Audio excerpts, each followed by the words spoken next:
My greedy fiancé absolutely destroyed my first life. But then, I woke up 8 years in the past, gifted with one single chance to get my sweet revenge. The date was July 1st, 2009. I was sitting right in her parents' living room, trapped in the exact same money meeting that had doomed me the first time around. They demanded $400,000 just to let me marry Fiona Sutton.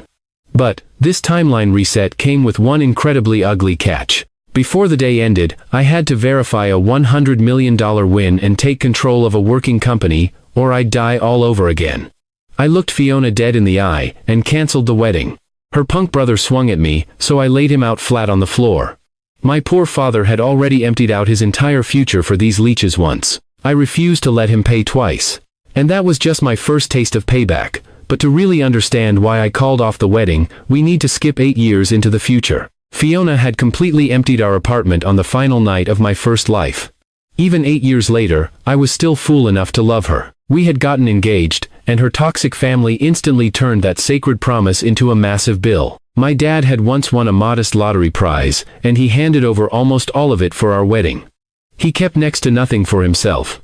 Fiona's family snatched up every single penny. Then they drained my salary, our house payments, an SUV, and even demanded a car for her younger brother, Todd. That brat actually sent me a dealership photo with just one word: Friday. My hard-earned salary covered all their bills, and every fake emergency they managed to invent. Fiona's parents harassed me relentlessly until I took out more loans. I worked brutal overtime shifts until my hands literally bled, while Fiona just sat there and complained about the quality of our towels. They wrapped every single greedy demand in the word, family. Yet the crushing debt stayed entirely in my name. On that final miserable night, Fiona stood over me, her hand out like always. Your salary came in today, Fiona snapped. Todd needs the cash for his car. My bank account already showed zero. I don't have it, I told her, utterly defeated. Fiona pointed sharply at my wrist. Then sell your watch. It's already gone. Her cold eyes darted toward my desk. Then sell the laptop. Your dad, he took it last month. Fiona slapped me hard across the face before I could even finish, then viciously threw a glass of water right at my chest. You are utterly useless. Fiona screamed. My family gave you everything, and you still can't provide. I slowly looked around the barren apartment. Her mother had taken our dining set, her father had my laptop. Todd was driving my car, and Fiona, she had sucked dry every single paycheck I had earned for 8 brutal years. What, exactly, did your family ever give me? I asked, my voice hollow. Fiona's face tightened with rage. We are supposed to be one family. Stop separating everything like such a selfish little man. To them, the word family only mattered when an invoice showed up. I stood up. Then why? Why am I the only one paying? Fiona violently shoved my chest. Because you are the man. Figure it out. I have nothing left. She leaned in, her eyes dead. Then become worth something. Her voice dropped to a terrifying chill. I am buying life insurance on you next week, Fiona spat. After that, you can just die for all I care. At least you'd finally be useful. She had stolen my money for years, and now? She was literally putting my death into her budget. Heartbroken, I asked one final question. If I died tonight, would you even miss me? Fiona just crossed her arms coldly. Before the policy starts? Don't be stupid. I let out a broken laugh, and then I ran. Fiona screamed something behind me, but I didn't care. I reached the open window, stepped right onto the ledge, and let myself fall forward. For one fleeting second, the rushing wind completely erased the crushing bills, and all those promises I had broken to my father. And then, the ground rushed up to meet me. Gasp!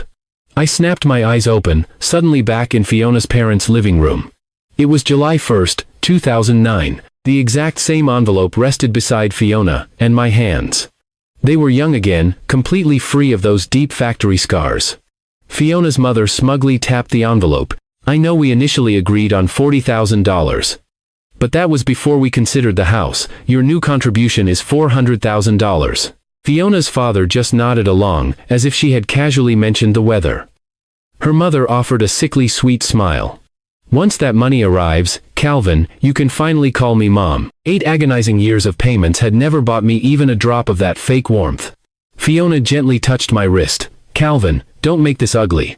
My parents only want some security. Todd slouched back beside her, already grinning like a complete idiot. He was Fiona's ridiculously spoiled younger brother, and my past life had funded every single terrible decision he had ever made. Just pay the 400 grand, Todd sneered. Or stop wasting my sister's valuable time. Fiona looked so young, polished, and absolutely certain that I was going to fold like a cheap suit. But I remembered everything. Fine, I said smoothly. Todd burst out laughing. See, he knows his place. I calmly reached for the envelope, and violently ripped it in half. I am paying $0, I told the stunned room. The wedding is officially cancelled. Fiona's smug smile instantly vanished. Her mother furiously slammed her hand on the table. You begged to marry my daughter. Yeah, that was before I understood the marriage package came with 3 full-time parasites, I shot back. Fiona's father shot up from his chair. Watch your mouth in my house, boy. I stood up too, towering over him. Gladly. I'm leaving it anyway. Suddenly, Todd lunged at me. You think you can just insult us and walk out? He swung a wild punch right at my face. I cleanly stepped inside his sloppy punch, grabbed his arm in a vice grip, and drove my shoulder right through his chest. Todd hit the carpet so hard it knocked the rest of the words right out of his mouth. Calling off this wedding had only cost me 1 bruised brother and exactly $0. Finally, a fair price. Fiona rushed frantically toward Todd while her mother screeched my name in horror. I pointed a warning finger at him before he could even try to get up. You attacked me first. Stay down, or the second lesson is going to cost you extra. Todd stayed flat on the floor. Good boy. The human late fee had finally met a real consequence for once in his pathetic life. Fiona's father furiously crouched beside Todd, screaming threats about making me pay for his injury. Her mother panicked and reached straight for the phone. Go ahead, call whoever you like, I told her, my voice ice cold. But make sure you start by explaining exactly why your son threw the very first punch in front of multiple witnesses. Her trembling thumb froze right above the screen. Fiona looked up at me, tears welling in her eyes. Calvin, please stop, we're supposed to be family. I immediately cut her off. No marriage, no family. Rage hit Fiona way before the heartbreak did. But what about everything we had, she cried. I looked her dead in the eye. I remember every single bit of it, I told her. I pointed right at the diamond ring. Keep it, and lose my number. I turned my back and walked right out the door, leaving the entire Sutton family screaming at each other over who just blew their massive payday. But the universe doesn't hand out freebies.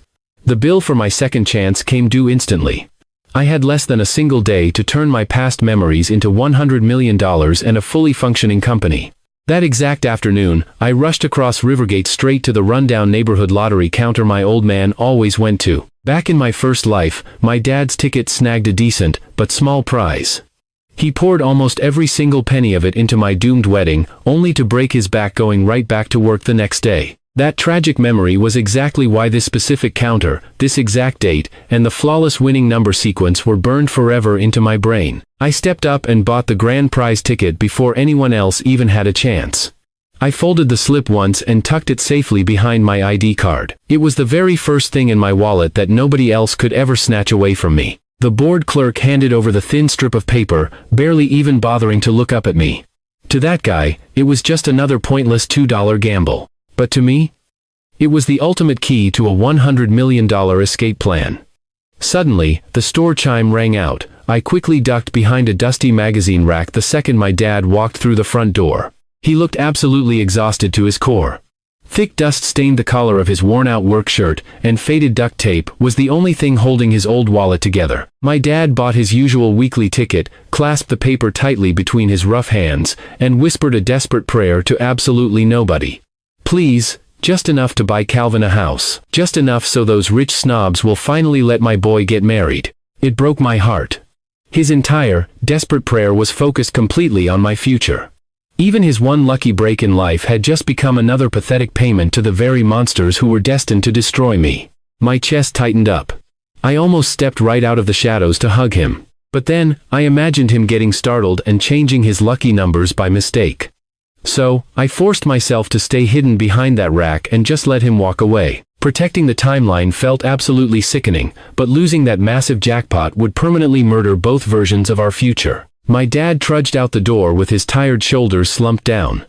I gripped my winning ticket like a lifeline and made him a silent, ironclad promise that he couldn't even hear. You will never have to beg for my future ever again, I swore. Suddenly, a freezing, robotic system voice echoed directly inside my skull. Lifeline novice mission officially activated. Glowing blue text instantly flooded my entire field of vision. This, Lifeline, was the mysterious system interface tied directly to my time regression, and its deadly countdown clock had already started ticking the very second I woke up in the past. 3 whole hours were already burned away. The system's rule was brutally simple. I had exactly 21 hours left to secure a $100 million lottery win, and forcefully take over controlling ownership of a fully operational business. My golden ticket could easily knock out the first half of the mission, but the second half? That nightmare required real employees, solid physical assets, and actual, day-to-day business operations. A fake shell company absolutely wouldn't cut it. If I failed this quest, the Lifeline system would instantly drain my personal survival reserve all the way down to a flat zero. Hitting near zero meant suffering through agonizing pain and violent nausea. Hitting pure zero? That meant every single one of my senses would completely shut down right before I died a pathetic second death. I stared blankly down at the paper ticket in my hand. Apparently, the afterlife came with its own twisted customer service department now, and the terrifying hold music was just the sound of my own racing pulse. The official lottery results wouldn't be posted until midnight hit. So, by the early evening hours, I dragged myself all the way back to my rundown apartment building. Out of nowhere, a terrified scream shattered the silence from the floor right above mine. I instantly recognized that desperate voice. It was Rosalie Hartman, the sweet girl who had grown up right alongside me. She was the ultimate lifelong best friend, the kind who still brought over warm soup whenever I was way too broke and stubborn to admit I was starving. Back in my wretched first life, her sick mother's crushing medical debt had dragged their innocent family straight into the bloody jaws of ruthless loan sharks. By the time I was finally smart enough to understand the fatal danger she was in back then, sweet Rosalie's life had already ended in an unspeakable, horrifying tragedy. I had sickeningly carried the heavy guilt of that failure on my back for 8 long years. But not this time. I was already sprinting up the concrete stairs like a madman, only to find Rosalie's front door kicked wide open. A filthy, blonde debt collector had her violently pinned up against the peeling wallpaper by a single wrist. Meanwhile, his smug partner in a bright red shirt was totally blocking the narrow hallway, casually flipping a wicked hunting knife. Rosalie's tear-filled eyes locked onto mine, and she frantically shook her head. "Calvin, get out of here, please, they're going to kill you." The blonde thug slowly glanced over my cheap, faded shirt, and let out a mocking, cruel laugh. "I'm not her boyfriend, just a lifelong friend," I told the absolute scumbag with a dead calm voice. "Now, take your filthy hand off her." Instead of backing down, the arrogant punk just tightened his painful grip on her wrist. "Listen here, hero, her deadbeat family owes us $500,000, the blonde collector sneered. "That's the principal loan, sky-high interest, and useless medical bills combined. She's got exactly 3 days, or my boys and I are taking something from her that's actually worth selling." His disgusting eyes slowly dragged up and down Rosalie's terrified body. That was all it took. I instantly crossed the entire room in a blur and delivered a bone-shattering punch straight under his ugly jaw. The thug's eyes rolled back as he violently folded against the wall like a cheap lawn chair. Rosalie quickly scrambled completely clear of his loosened grip, and I immediately stepped directly between her trembling body and the second goon's deadly knife. The red-shirted collector suddenly lunged in low, clearly expecting me to panic like a wimp. Instead, I effortlessly caught his knife wrist in midair, brutally smashed it into the wooden door frame, and ruthlessly stomped his kneecap completely sideways. The guy screamed and desperately tried to wrench himself free. So, I mercilessly ground his trapped forearm against the splintered wood until the blinding pain forced his fingers to pop wide open. The heavy steel knife clattered hard onto the floor right between us, and I snatched it up way before his clumsy hands even twitched. He froze in absolute, wide-eyed terror. Honestly, I don't know what the idiot expected after bringing only one single knife and absolutely zero actual fighting talent. Behind me, the blonde collector groaned and shakily staggered back upright. You just made this a whole lot worse, you dead man." "No," I told him, spinning around with a terrifyingly cold glare. "You simply made the final price tag perfectly clear." I casually tossed the captured knife onto the nearby kitchen table. I made sure the sharp blade was pointed safely away from everyone in the room. "You scumbags will get your $500,000 within exactly 3 days, I declared. "And right after that clears, both of you are coming back here. You're going to get down on your damn knees, and you will grovel for Rosalie's forgiveness." The red-shirted collector, clutching his broken knee, actually barked out a pathetic laugh. "With what imaginary money?" I calmly held up the folded lottery ticket. The goon furiously squinted at the piece of paper, and then started laughing even harder at the absurdity. Good, he had foolishly chosen blind confidence way before actually checking the midnight results. The battered collectors slowly backed their way toward the open hallway door, and the bleeding blonde one pointed a shaking finger right at my chest. 3 days, kid. You missed that deadline even once, and we're taking her for good. I menacingly stepped one pace closer. You even think about touching her again, and that massive debt instantly becomes your personal hospital bill. The terrified punks finally scrambled out and ran. Rosalie scrambled to double-lock the shattered door, then slowly turned around and just stared at me in total shock. Calvin, since when in the world could you fight like that? Rosalie breathed out. Let's just say I've had a really, really difficult day, I sighed, letting my guard down. Her wide-eyed gaze slowly trailed over my newly hardened shoulders. Okay, well, that might explain the scary look on your face, but it definitely doesn't explain those. Hey, I totally had these broad shoulders yesterday, too, I joked back at her. Rosalie finally cracked a warm, relieved smile. Guess they finally decided to clock in for work today, then. A genuine, breathy laugh completely escaped me before I could even try to stop it. There she was, completely safe and still roasting me. But then, Rosalie's smile vanished. Calvin, you can't owe $500,000 because of me. They are the debt, I told her softly. You're the person I'm protecting. I slid the knife into a drawer, but Rosalie grabbed my sleeve. What the hell happened to you today? The real answer was 8 grueling years, a fatal fall from a window, and a system with murder written into its terms and conditions. But I only gave her the part she needed to hear. I stopped letting bad people set my price. Suddenly, a brutal spike of pain punched right behind my eyes. A vile, bitter taste flooded my mouth. My stomach twisted into knots, and my fingers went completely numb. I tried to stumble toward Rosalie's couch. Instead, the whole room tilted so violently that it slammed me straight into the wall. The Lifeline system flashed another blinding warning. Survival reserve critical, physical deterioration accelerating. Rosalie caught me right before my skull cracked against the floor. Calvin! My knees totally gave out, but the winning lottery ticket was still burning a hole in my pocket. Her 3-day death sentence was now mine. And somewhere out in Rivergate, I still had to buy an entire company before my own body permanently shut itself down. Rosalie managed to drag me downstairs to my apartment just before my legs completely gave out. Minutes after I collapsed, she had me on the couch, pressing a freezing towel against the back of my neck. Through it all, the Lifeline kept one glaring warning plastered across my vision. 21 hours remained. Since my survival reserve hadn't hit 0 just yet, the agony finally eased up after several agonizing minutes. This damn system had given me the worst customer service countdown in human history. It didn't come with a pause button, and apparently, it charged full price for dropping dead. Rosalie crouched nervously in front of me. You need a hospital right now. I need the lottery results, I grunted back. She frowned deeply. Honestly, my answer just made the hospital sound way more urgent. But before I could even stand up, a heavy knock hit the door. Rosalie opened it, and my ex, Fiona, marched right in without waiting for an invite. Fiona took one look at my deathly pale face. Then, her eyes locked onto Rosalie's hand, resting protectively on my shoulder. Any ounce of concern lasted about half a second. Oh, so this is why? Fiona demanded furiously. Rosalie straightened up. Why? What are you talking about? Fiona totally ignored her and glared straight at me. Was the wedding contribution just too much for you, or were you already sleeping with someone else? And there it was. Fiona completely ignored my pale face and the massive bruise. With her, money always came first. The mysterious new girl came second, and my health landed somewhere way down the list, right after finding good parking. Her greedy family had clearly sent her here to recover their lost income. I forced myself to stand, even though the room was still spinning a little. The engagement is completely over, I said coldly. Fiona crossed her arms.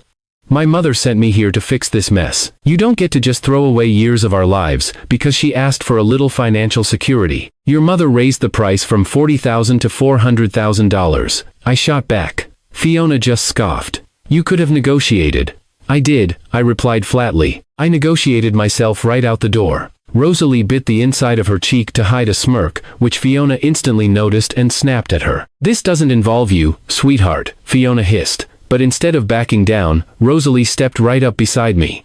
You barged into his apartment. In my past life, everyone just stood back and watched Fiona speak for me. Rosalie had only known this new version of me for a single day, and she still fiercely took my side. Fiona's eyes narrowed dangerously. "Calvin, tell this girl to leave right now." "No," I said. One simple, beautiful word. Fiona stared at me like I had suddenly grown a second head. I kept going before she could even try to rebuild her precious authority. "Listen to me, Fiona," I warned her. "Your family is going to keep putting a price tag on your life until you have absolutely nothing left either. Get away from them while you still can." For a split second, her furious mask actually cracked. But then, her stubborn pride covered it right back up. "You are going to regret this," Fiona sneered. "And when you come crawling back, the price is going to be even higher." I just walked over and opened the front door. "Go ahead and send the invoice to Todd." Fiona stormed out without another word. Rosalie waited until the hallway went completely dead quiet. "Well, she seems absolutely delightful," she deadpanned. "Oh, she gets way warmer once the direct deposit clears," I joked dryly. Rosalie almost cracked a smile, but then she sternly pointed back at the couch. "Sit down before you pass out and make me explain this mess." I managed to sit for exactly 10 seconds. Then, I forced myself up, handed her my spare key, locked all the windows, and ordered her to stay safely inside until I got back. "You promised those thugs $500,000, Rosalie reminded me nervously. "I remember," I told her firmly. She pointed straight at my bare kitchen counter. "And you still have zero money." "I have a winning ticket," I argued. Rosalie just held my stare. "Yeah, that isn't reassuring at all. It will be tomorrow," I promised. And sure enough, later that night in my apartment, a single local news headline solved my massive company problem. Arborist Development had just missed 6 solid months of payroll, its angry lenders were circling like vultures, and the owner had completely vanished from the public eye. Thanks to my past life, I knew exactly what happened next. 2 years from now, a massive transit interchange would turn Harborist's forgotten East Side dirt into Rivergate's most explosive commercial goldmine. But right now? Nobody on Earth wanted that sinking ship, except me. Buying a financial wreck while fighting a literal death clock was totally insane, but dying on schedule was a whole lot worse. Finally, near midnight, the results came in. Every single lottery number matched perfectly. First thing, the next morning, my newly assigned bank account manager verified the ticket and practically snapped to attention. $100 million, gross payout. $68 million is usable immediately. He handed me his direct line, along with one crucial warning: another massive money transfer could instantly trigger an automatic fraud hold. The bank security review had already eaten up most of my precious night. By the time the cash actually cleared, my Lifeline timer showed just 43 minutes left to live. I sprinted straight to the Harborist headquarters, only to find a mob of furious, unpaid workers blocking the main gate. Huge, handmade protest signs completely covered the entrance. 6 months. Pay us now. No more lies. A burly worker stepped aggressively in front of me. "The office is closed, kid." I stared him dead in the eye. "I'm not here to work. I'm looking for the owner." "I already told him," I muttered. The fed-up worker just jerked his chin toward the boiling mob. "Yeah, well, so are we," he grumbled. Right beside him, another guy angrily pointed at a sleek black sedan hopelessly trapped behind the rioting crowd. "That coward is trying to run," he screamed. And sure enough, shrinking into the backseat of that luxury car, was Dale Huxley. The man practically owned Harborist. He owned its mountain of crushing debt, its massive plots of land, and every single furious face, screaming for blood outside. That made him exactly the desperate target I needed. I shoved my way through the sea of enraged workers. Suddenly, one of them grabbed my worn sleeve, glaring hard. "Hey, you with the damn bank?" he demanded. "No," I said calmly. The worker looked me up and down. "I'm a buyer, maybe," I told him. The worker took one look at my beat-up old shirt and barked a harsh, humorless laugh. "Honestly?" A completely fair reaction. I looked like a broke street kid, hoping Harborist would spot me bus fare. Suddenly, a desperate woman near the factory gates screamed that the greedy company owed her husband 6 months of back pay. Another worker aggressively chimed in, shouting that rumors of zero severance were spreading like wildfire. This whole shady deal had just turned into a massive, very public powder keg. A furious foreman shoved his phone high into the air, angrily showing off 6 missed payroll deposits. Right next to him, another guy just kept hopelessly refreshing his empty banking app. Empty promises of future land value meant absolutely zero to these people. They just wanted the cold, hard wages they had bled for. I needed this company to survive, and they needed the paychecks they had already earned. If I bought Harborist today, making payroll was my absolute first priority. With that single thought, I shoved past the final row of angry protest signs. A terrified security guard completely pretended not to see me. Why? Because the furious mob had stopped giving a damn about his authority hours ago. Without hesitating, I yanked open the sedan's heavy rear door and climbed right inside.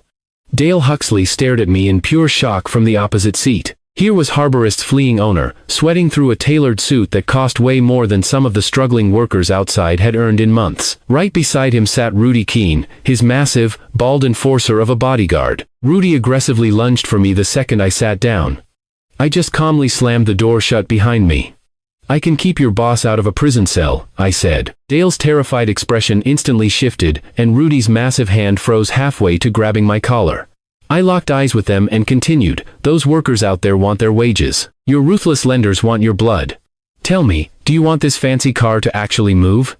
Dale leaned forward, looking desperate.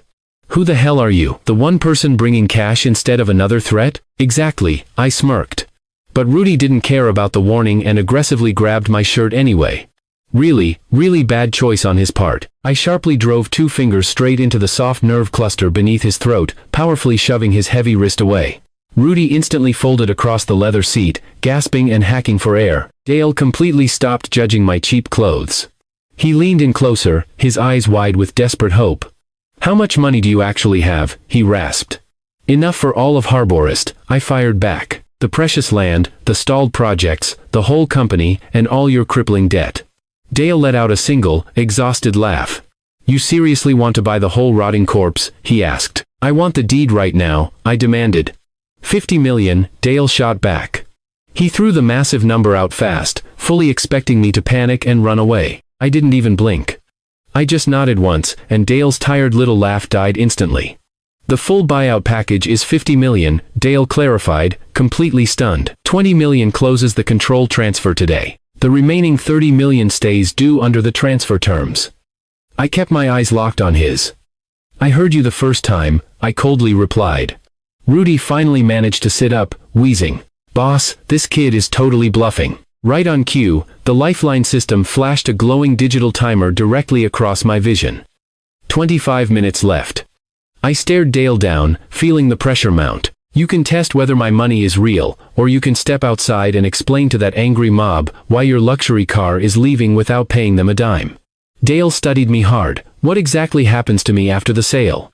You stay right here and operate the damn company, I told him flatly. That unexpected answer shocked him even more than the crazy amount of money. Dale frowned deeply. You actually trust me? I trust your absolute terror of going to prison, I replied with a dark smile. Dale's mouth gave a slight twitch. Good, the man could at least recognize brutal honesty. Desperate, Dale yanked the transfer packet from his leather briefcase and frantically flipped to the only page that mattered. 50 million total, 20 million up front, and 1 simple fingerprint for full control. Rudy reluctantly shoved a digital tablet toward me for the massive bank transfer. I quickly punched in the amount, and my Lifeline timer suddenly dropped below 10 minutes. A piercing, high-pitched ringing abruptly erupted in my ears. Dale was still talking, but his frantic voice sounded like it was slowly drowning underwater. Warning. Hearing loss initiated, the Lifeline system coldly announced. The whole world instantly became completely muffled. I desperately watched Dale's moving lips and just pointed hard at the printed number, 20 million. He eagerly nodded and spun the contract toward me. Lifeline flashed a terrifying update, 5 minutes remaining. My fingers went completely ice cold, and the dark edges of the car's interior violently blurred. Warning. Vision loss initiated, Lifeline cruelly added. Rudy's angry face melted into a pale, fuzzy blob, and I saw Dale frantically tap the glowing fingerprint box. I could barely even see the damn thing as the massive bank transfer screen loudly flashed for final approval. I weakly smashed my numb thumb onto the digital page, but absolutely nothing happened. 3 agonizing seconds dragged by. Then 5. My hearing was totally gone now. My fading vision violently shrank into a terrifying, tight gray tunnel. Dale frantically shook the paper and aggressively jabbed at the screen again. I pushed down with every last ounce of my fading strength until the tiny reader finally flashed green, and the control transfer completed. My weak body instantly collapsed sideways against the cool leather seat. And for one truly ugly, terrifying moment, the Lifeline system stayed completely, deadly silent. The insane amount of money had moved, and the entire company was finally mine. But Lifeline still let the suffocating darkness close in. Then, a bright flash of blue text slashed right through the black void. Ding, novice mission complete. Lifeline happily announced. 13 survival points awarded. System store access fully unlocked. The deafening sounds of the riot crashed back into my ears first, and I clearly heard Rudy loudly cursing. My sharp vision snapped back a second later, just in time to catch Dale staring at me like I was a literal ghost. I was actually alive, and honestly, that was victory enough for one deep breath. But then, the furious workers started violently smashing the car windows again. Yep, my new ownership had just arrived, carrying 6 heavy months of unpaid wages. Absolutely perfect. My very first multi-million-dollar company came with a full-blown violent riot already pre-installed. I quickly sat up, brushing myself off, and pointed straight at Dale. Go out there and announce full payroll by this evening. Dale blinked, totally dumbfounded. All 6 months? All 6? I glared at him. I said what I said. Dale shook his head wildly. Kid, that totally drains our operating cash. No, you idiot, it buys us the operating people, I told him sharply. Defeated, he slowly pushed open the heavy car door and nervously stepped out onto the chaotic curb. The furious workers screamed bloody murder before he could even open his mouth. But Dale just threw both of his hands up in total surrender. Listen, Harborist has a brand new owner. Every single overdue wage will be paid by 6 o'clock tonight, I announced. The angry crowd went dead silent for a beat. Then someone in the back shouted, just another empty promise. I stepped out of my car, locking eyes with them. If even one paycheck misses, I told them, my voice rock steady, you can block this main gate with my car. Several workers glanced at the sleek sedan. Rudy, my driver, looked like I had just personally insulted him. Good. Now the empty promise finally had some real collateral behind it. By that afternoon, the first payroll deposits started landing in their accounts. Back at the office, Dale rolled out Harborcrest's map and tapped a finger on the downtown project. We can still save this one, he urged. I grabbed a pen, crossed it right out, and circled the abandoned East Corridor instead. Dale stared at the rundown warehouses and broken roads like I was crazy. Why the hell would we go there? In 2 years, the city is going to approve a massive transit interchange, I told him flatly. Buy every available parcel of land before the rumor even hits the streets. He squinted at me. How could you possibly know that? I just read much better reports than you do. Rude? Yeah, a little. But Dale just nodded and asked how fast I wanted those purchases made, which thankfully spared me from having to explain the whole reincarnation thing. Just like that, the desperate owner on the run had transformed into a ruthless operator before lunchtime even rolled around. Then he slid an elegant invitation across the desk for the Meridian Grand. There is an elite investment reception tonight, he said. Harborcrest desperately needs better allies. So did I. I snatched up the invitation. When I finally reached the Meridian Grand that evening, a flashy luxury car pulled up to the grand entrance right ahead of me. Fiona stepped out, looking stunning in a tightly fitted evening dress. Some rich guy smoothly offered her his arm less than 24 hours after I had canceled our damn wedding. Seriously? She had already managed to find a much richer date before the cancelled engagement ring even had time to cool off. There she stood at the Meridian Grand Hotel entrance, clinging to her new catch. His name was Travis Maddox, a smug investment company owner, wearing an overly expensive tailored suit. He kept a highly possessive hand clamped tightly on Fiona's waist, making absolutely sure that every single person around them saw it. I have to admit, Fiona looked incredible. In my defense, that dress was definitely winning the argument. Then Travis caught sight of my cheap, worn-out shirt, intentionally bumped my shoulder, and sneered at Fiona. Do you actually know this guy? He is my ex-fiancé, Fiona replied coldly. Travis looked me up and down like I was trash. Oh, so this is the broke loser who could not afford you. Well, she is with someone who can actually meet her family's high standards now. I shot a quick glance at Fiona. Wow, she moved on incredibly fast. Some people actually understand the meaning of commitment, Fiona shot back. Travis smirked. The Walking Bad investment really thought he had already won this round. He had totally bought into her family's fake image. But right before I could step inside, the Lifeline system suddenly flashed a brand new mission directly across my vision. I had to invest $15 million into a real, operating company just to earn 10 mission points. The system store opened right beneath it, showing that a single-use emergency stabilization cost 12 survival points. I only had 13 points total, so I quickly swiped the option away, dismissing it as Lifeline's most ridiculously expensive bad joke yet. Suddenly, a massive hotel guard blocked the double doors. "Invitation," he grunted. I held up Dale's VIP card, and the guard immediately eyed my cheap jacket with suspicion. "This card belongs to Harbor Crest's owner," the guard stated.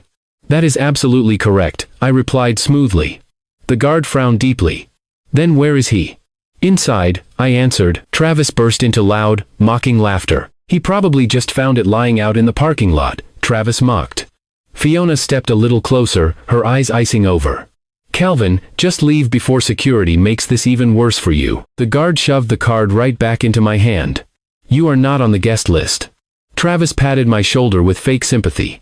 "Maybe start by buying a better shirt, buddy." Great, Travis was officially the third person today to insult my old shirt. But before the guard could even lay a finger on me, Dale pushed through the grand ballroom doors. "What the hell is going on out here?" Dale demanded.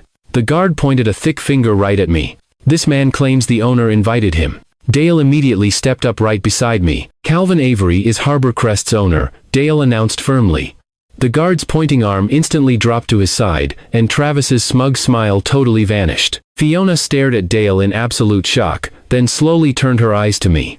Dale continued, his voice echoing loud enough for the whole lobby to hear. "He purchased the controlling ownership just this morning." The guard yanked the door open so frantically that his polished shoes squeaked on the marble. Travis completely changed his tone. "Hey, Calvin, relax, man. We were only joking." I just looked at him dead in the eye. "You should probably go practice your jokes somewhere else," I said, coldly. Dale turned his glare toward the hotel security. "Remove anyone who is blocking my VIP guest." Travis threw both hands up in surrender and quickly backed away. Fiona practically dragged him aside right after his stuttered apology, letting the security guards pass right by them. I decided to let him keep that tiny shred of mercy, knowing he would definitely waste it anyway. Inside the massive ballroom, wealthy investors clustered tightly around polished booths and ridiculously expensive ideas. Dale confidently introduced me to the room as Harbor Crest's brand new owner. Suddenly, several people who had completely ignored me earlier were tripping over themselves just to introduce themselves. I noticed Fiona watching me from all the way across the room. She stared at my cheap jacket again, but this time, she was not smiling at all. Just then, I caught the sound of mocking laughter coming from a small, tucked-away technology display. A thin, nervous-looking man was standing right beside a simple plastic box, with two antennas sticking out. It was Emmett Archer, the brilliant founder of Clearwave Networks. The problem was, everyone standing around him clearly thought that wireless routers were a total joke. One arrogant investor carelessly tapped the fragile device. "People already have fast cables," the investor scoffed. "Why on earth would they pay good money for another useless box?" Emmett desperately tried to keep his voice steady. "Because very soon, homes will have several computers. Offices are going to need flexible connections, and wireless access will eventually become totally normal," he explained.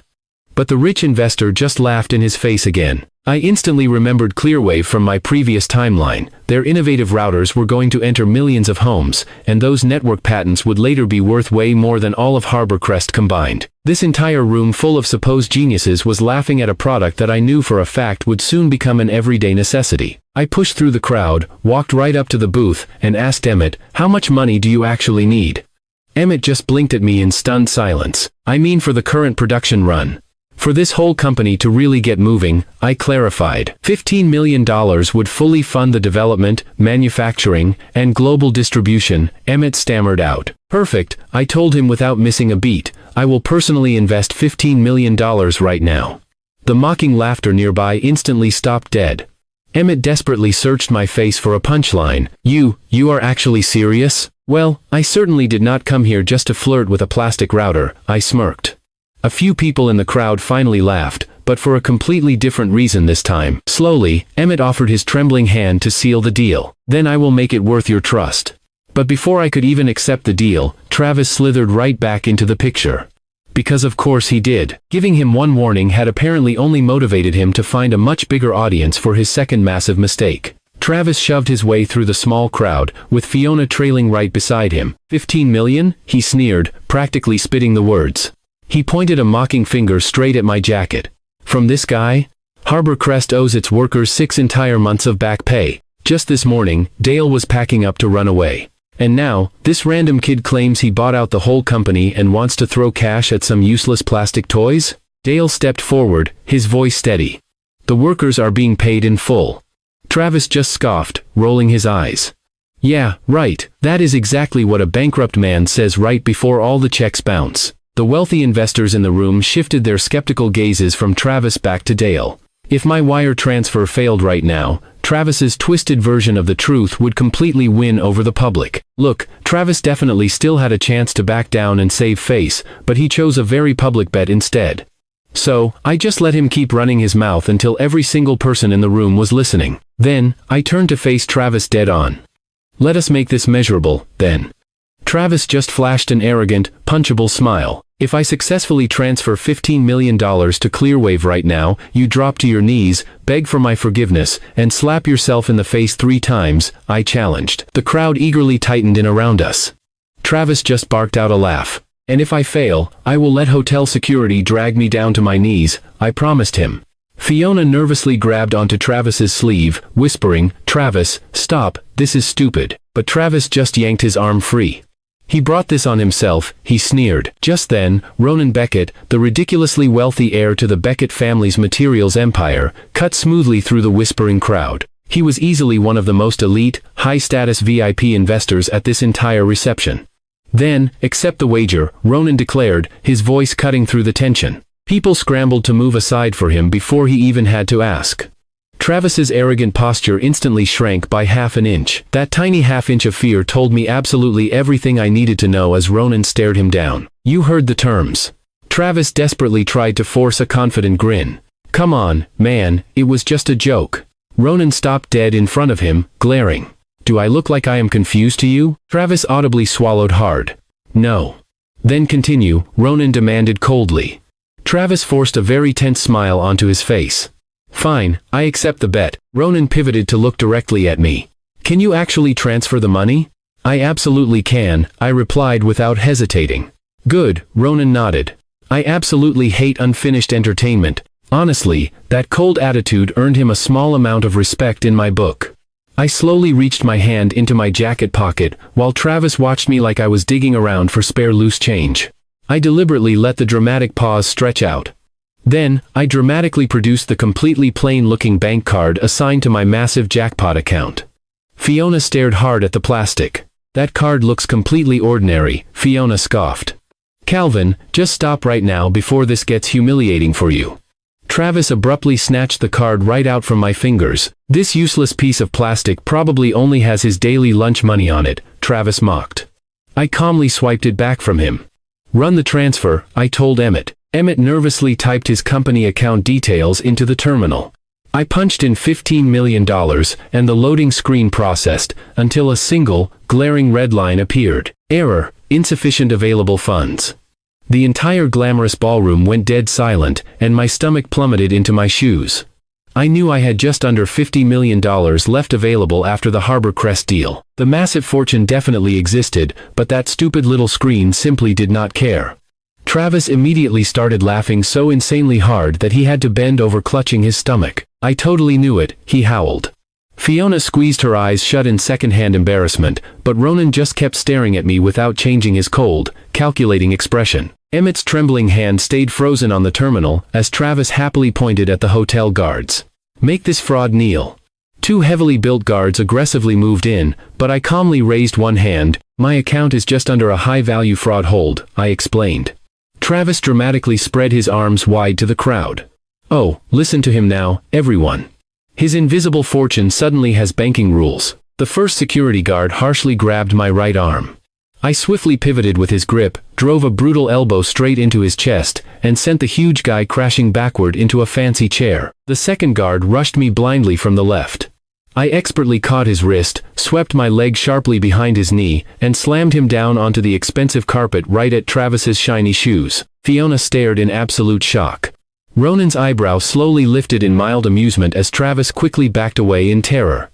Then, a memory of my bank's warning suddenly rushed back into my head. Making another massive, multi-million-dollar transfer so soon could automatically trigger a fraud hold.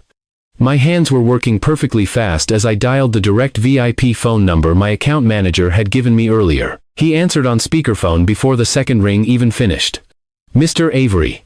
Our system fraud alert just pinged your location at the Meridian Grand Payment Terminal.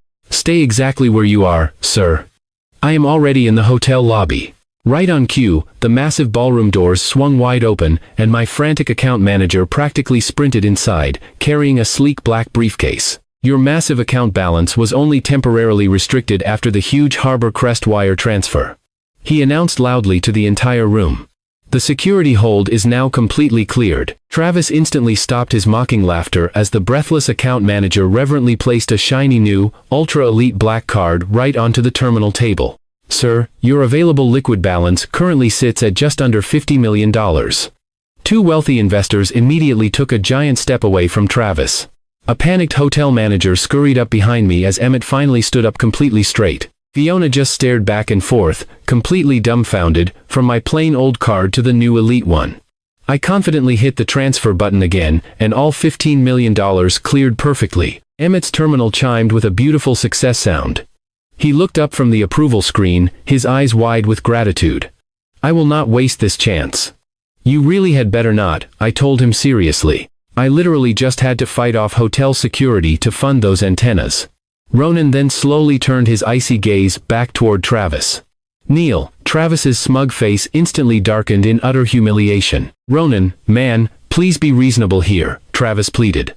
You formally accepted the terms, Ronan replied without an ounce of pity. Travis desperately looked over at Fiona for help, but she just took a large, deliberate step away from him. His jaw clenched in absolute defeat before he slowly, painfully lowered himself down onto both knees in front of everyone. I stood tall, staring right down at him. Now apologize. Travis just stared bitterly at the carpet. I am sorry, he mumbled. Use my actual name, I demanded coldly. His jaw tightened so hard I thought his teeth might break. I am sorry, Calvin. Now, give me those 3 slaps, I told him. His very first slap barely even brushed his own cheek. Ronan just folded his arms, entirely unimpressed. That looked more like a gentle skincare routine. The whole crowd roared with laughter, causing a furious Travis to hit himself much harder. The second heavy slap cracked sharply through the silent ballroom, instantly turning his entire cheek bright red. The third stinging slap was somehow even louder. I let the humiliating sound echo and finally settle over the crowd.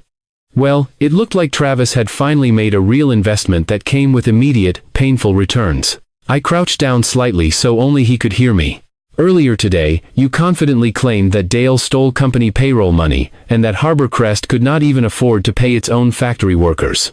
Travis looked up, his eyes full of panic. Wait, I never explicitly said he stole it. You claimed the checks would bounce, I challenged, holding his gaze.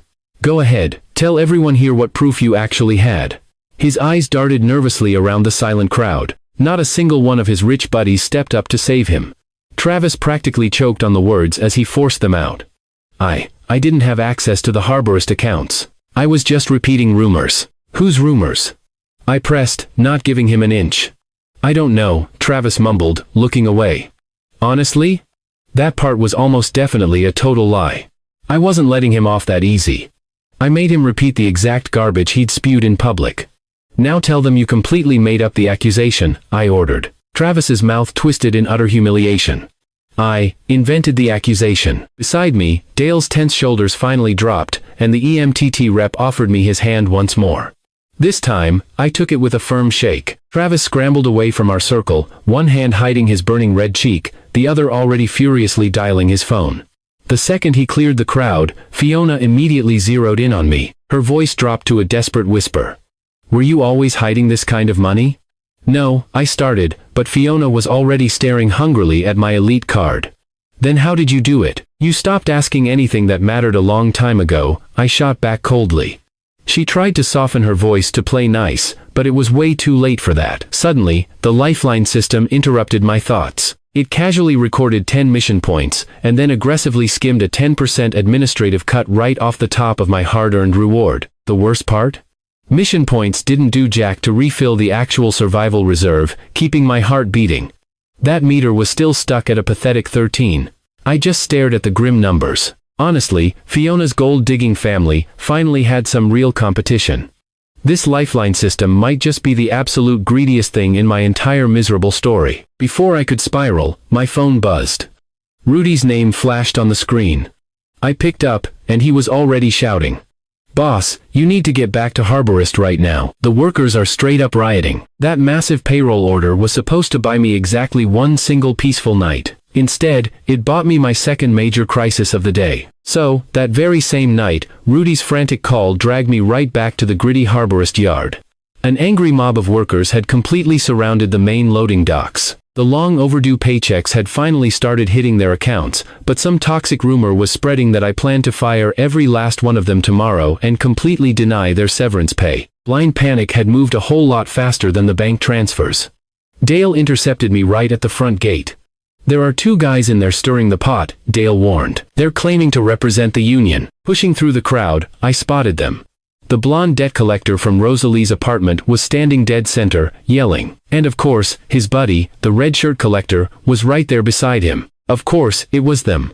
These two absolute morons had clearly found themselves another easy paycheck just for ruining people's lives. The blonde one was screaming, "Take whatever cash you got and walk out right now, or this new owner is gonna steal everything." The tension finally snapped. One massive worker shoved violently forward, and another guy shoved him right back. In the chaos, somebody knocked a heavy power drill off a nearby tool cart. The red shirt collector lunged and grabbed it, and one of the shift foremen desperately tried to wrestle it away from him. The spinning drill bit caught the foreman right under the ribs with a sickening crunch.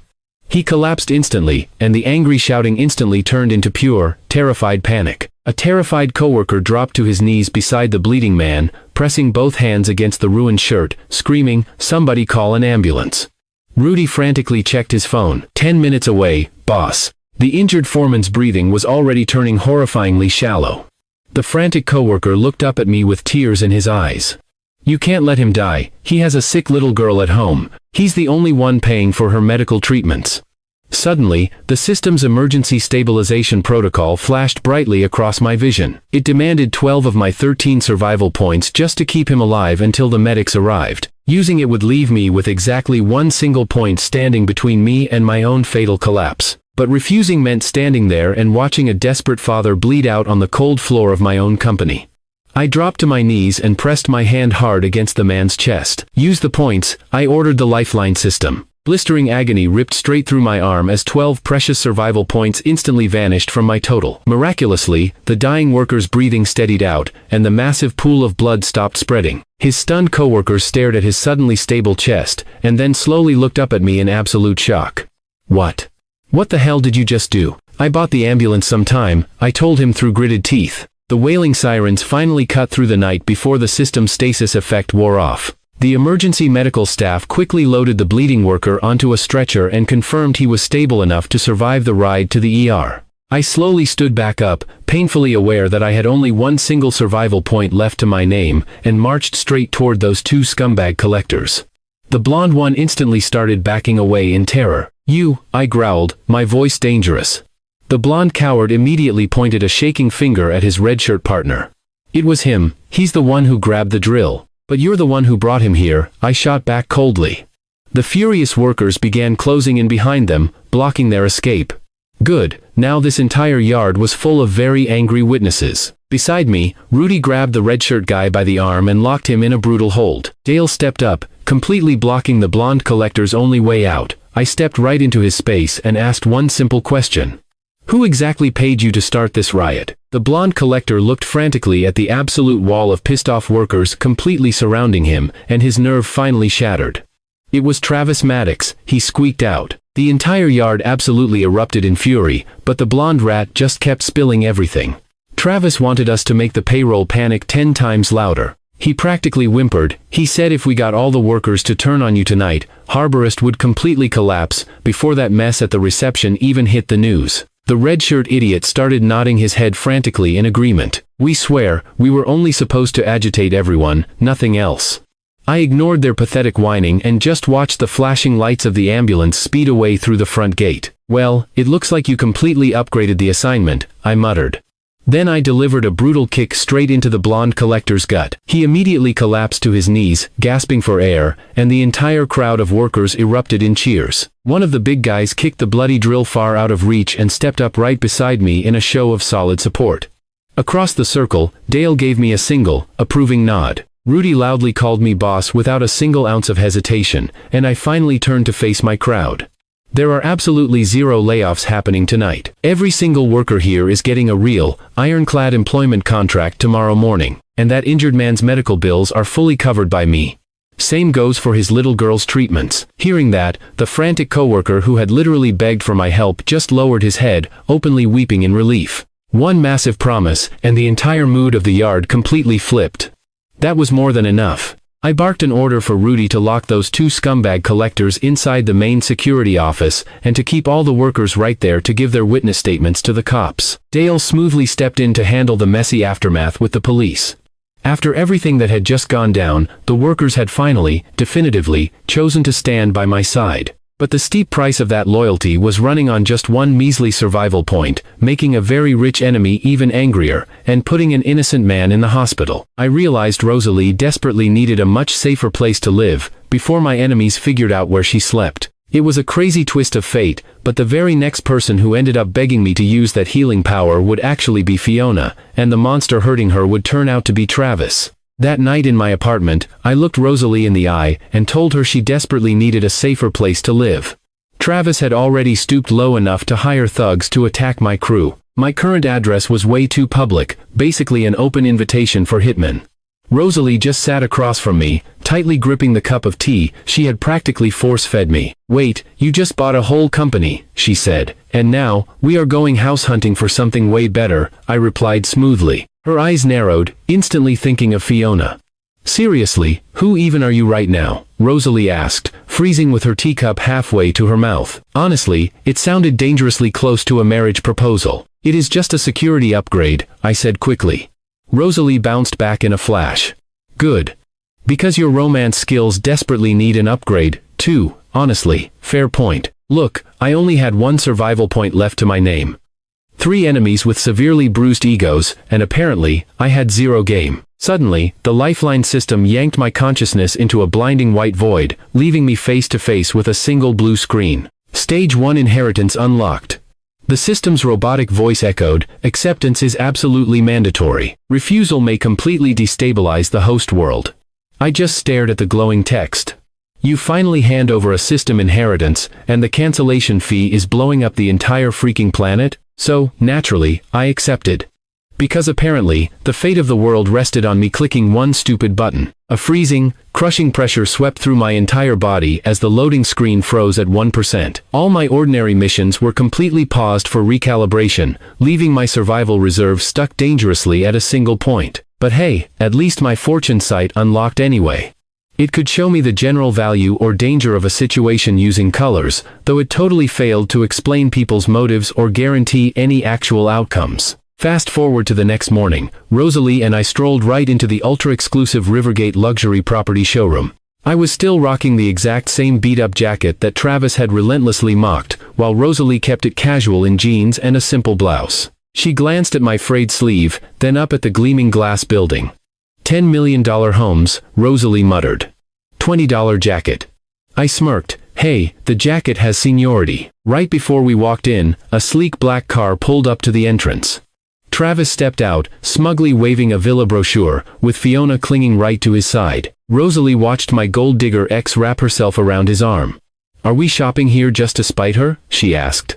"No," I replied flatly. "We are shopping here because you need better locks." Right then, Fiona spotted us through the glass. Her arrogant gaze flicked from Rosalie, down to my cheap jacket, and then glared daggers right back at Rosalie. She immediately changed direction, dragging Travis right over to us. "Are you seriously following us now?" Fiona sneered. Rosalie fired back before I even had the chance. "He brought me here." Fiona scoffed. "To a luxury villa showroom?" "Yeah, that is usually where people shop for villas," Rosalie shot back with a deadpan smile. Travis glanced around at the high-end displays. "Calvin, stop wasting the staff's time just to impress this girl." I just stared right at his bruised cheek, remembering how he had literally slapped himself 3 times. "You already put on a great performance for her last night." I really do not need to take the stage. Travis's jaw clenched in pure rage. Fiona gripped his arm tighter, hastily pulling him toward a completely different wing of the complex. Her hateful eyes stayed locked on Rosalie until the heavy glass doors closed behind them. Good riddance. Once inside, a junior property agent strutted over to us, tapping away on a tablet. Her name tag read Blair Hennon. She handled the walk-in clients, and one judgmental look at our clothes entirely convinced her that we were just wasting her precious morning. So, what budget range are we currently considering? Blair asked with a fake smile. The absolute best villa you have, I answered without missing a beat. Blair openly stared at Rosalie's worn sneakers. Sir, our villas start at over $8 million. Perhaps the cheap condos across the street would be a better fit? Rosalie just kept her polite smile. We specifically asked about your villas. Blair let out a dramatic sigh and lowered her voice. Look, I am honestly just trying to save you both from massive embarrassment. Wow, she had completely mistaken her blatant contempt for actual customer service. But before I could even put her in her place, Maxwell Porter loudly called out from behind us. Well, Calvin Avery. He swaggered over, obnoxiously spinning a new townhouse key around his finger, wearing that same arrogant smirk I remembered from high school. Maxwell was my former classmate. You know the exact type, the guy who turns literally every single class reunion into his own personal corporate earnings report. He roughly slapped my shoulder. Hey, I heard you had to cancel that fancy Sutton wedding. Guess you could not afford the new price tag, huh? Actually, I just found a much cheaper solution, I replied coldly. I just walked away from it. Maxwell burst into obnoxious laughter, and then his eyes landed on Rosalie. Damn, and you already upgraded to a new girl? Maxwell asked. From high maintenance, Fiona straight to the cute girl next door. Very budget conscious of you, buddy. Rosalie's smile instantly vanished, but Maxwell just kept running his mouth, because awkward silence had never once saved this idiot from himself. He tapped his shiny key and proudly announced that his new townhouse cost a cool $2 million. Then came the unsolicited bragging about his 3 businesses, 2 luxury cars, and 1 absurdly expensive watch that absolutely nobody asked about.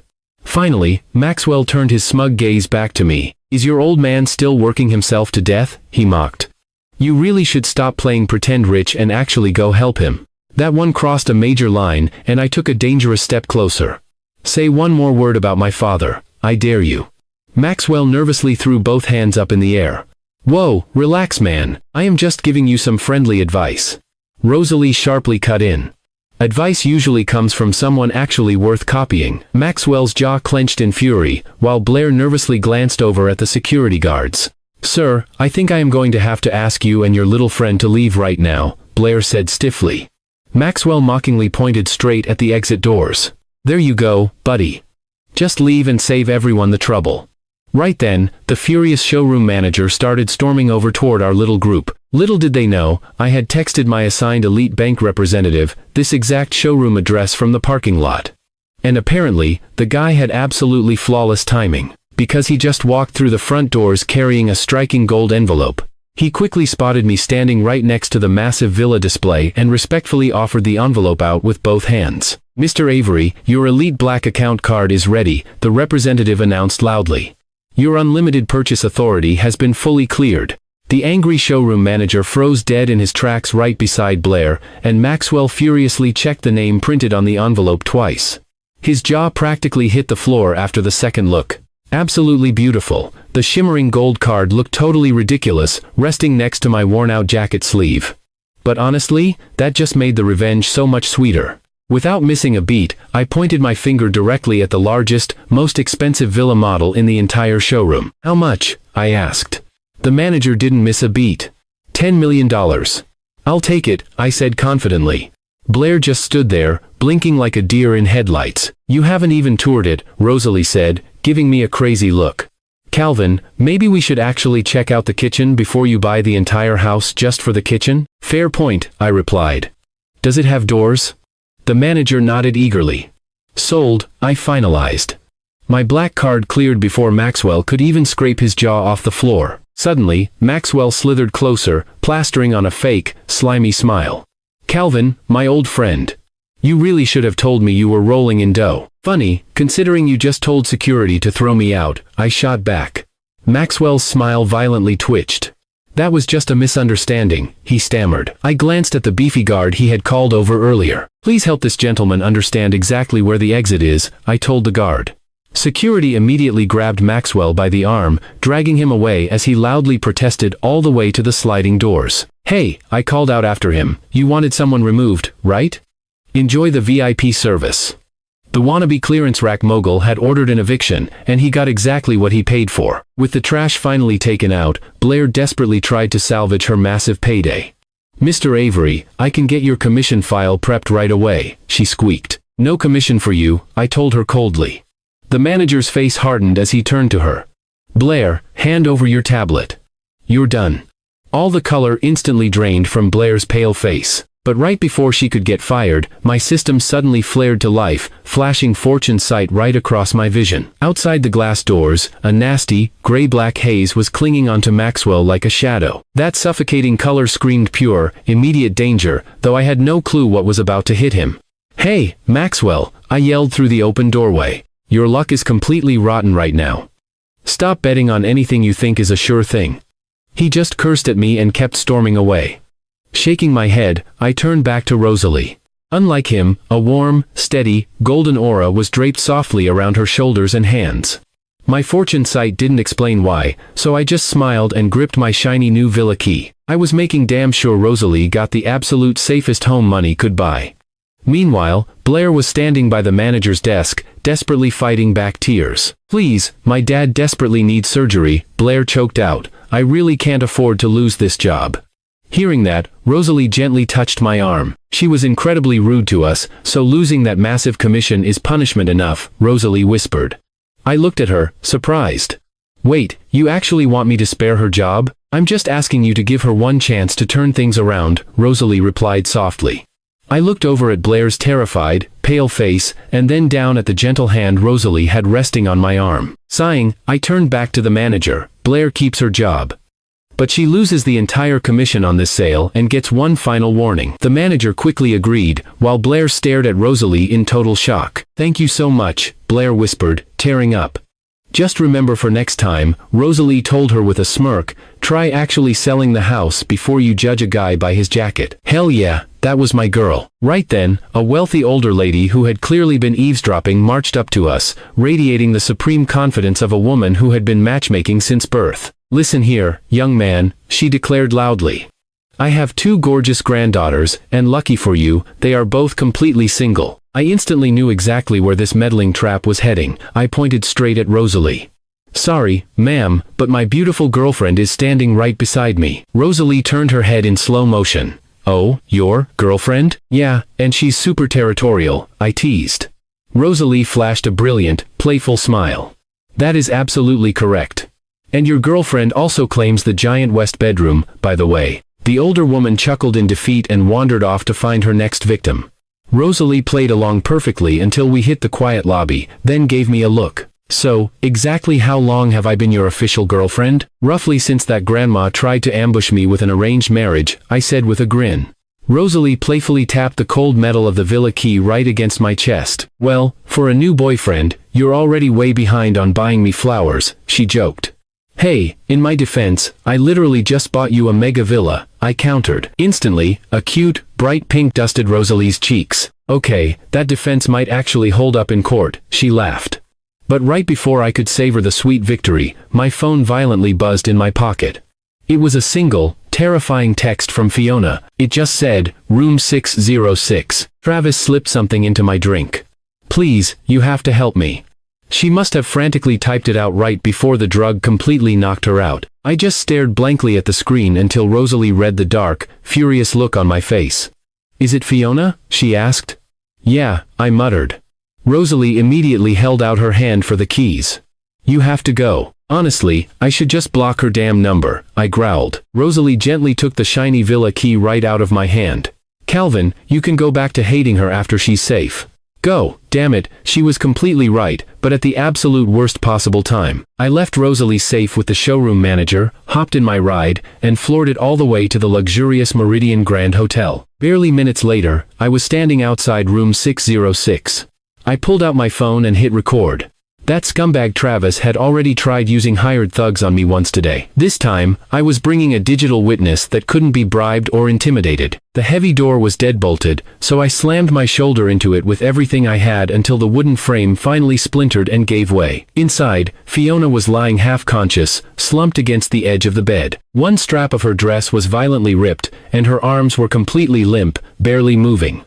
Travis was pinning her wrist down with one hand, greedily reaching to tear off the rest of her clothes with the other. "Take your filthy hands off of her, right now," I roared. Travis froze, glancing over his shoulder with an arrogant sneer. "Back off, loser. She came up here with me willingly. She explicitly told you no, you piece of trash."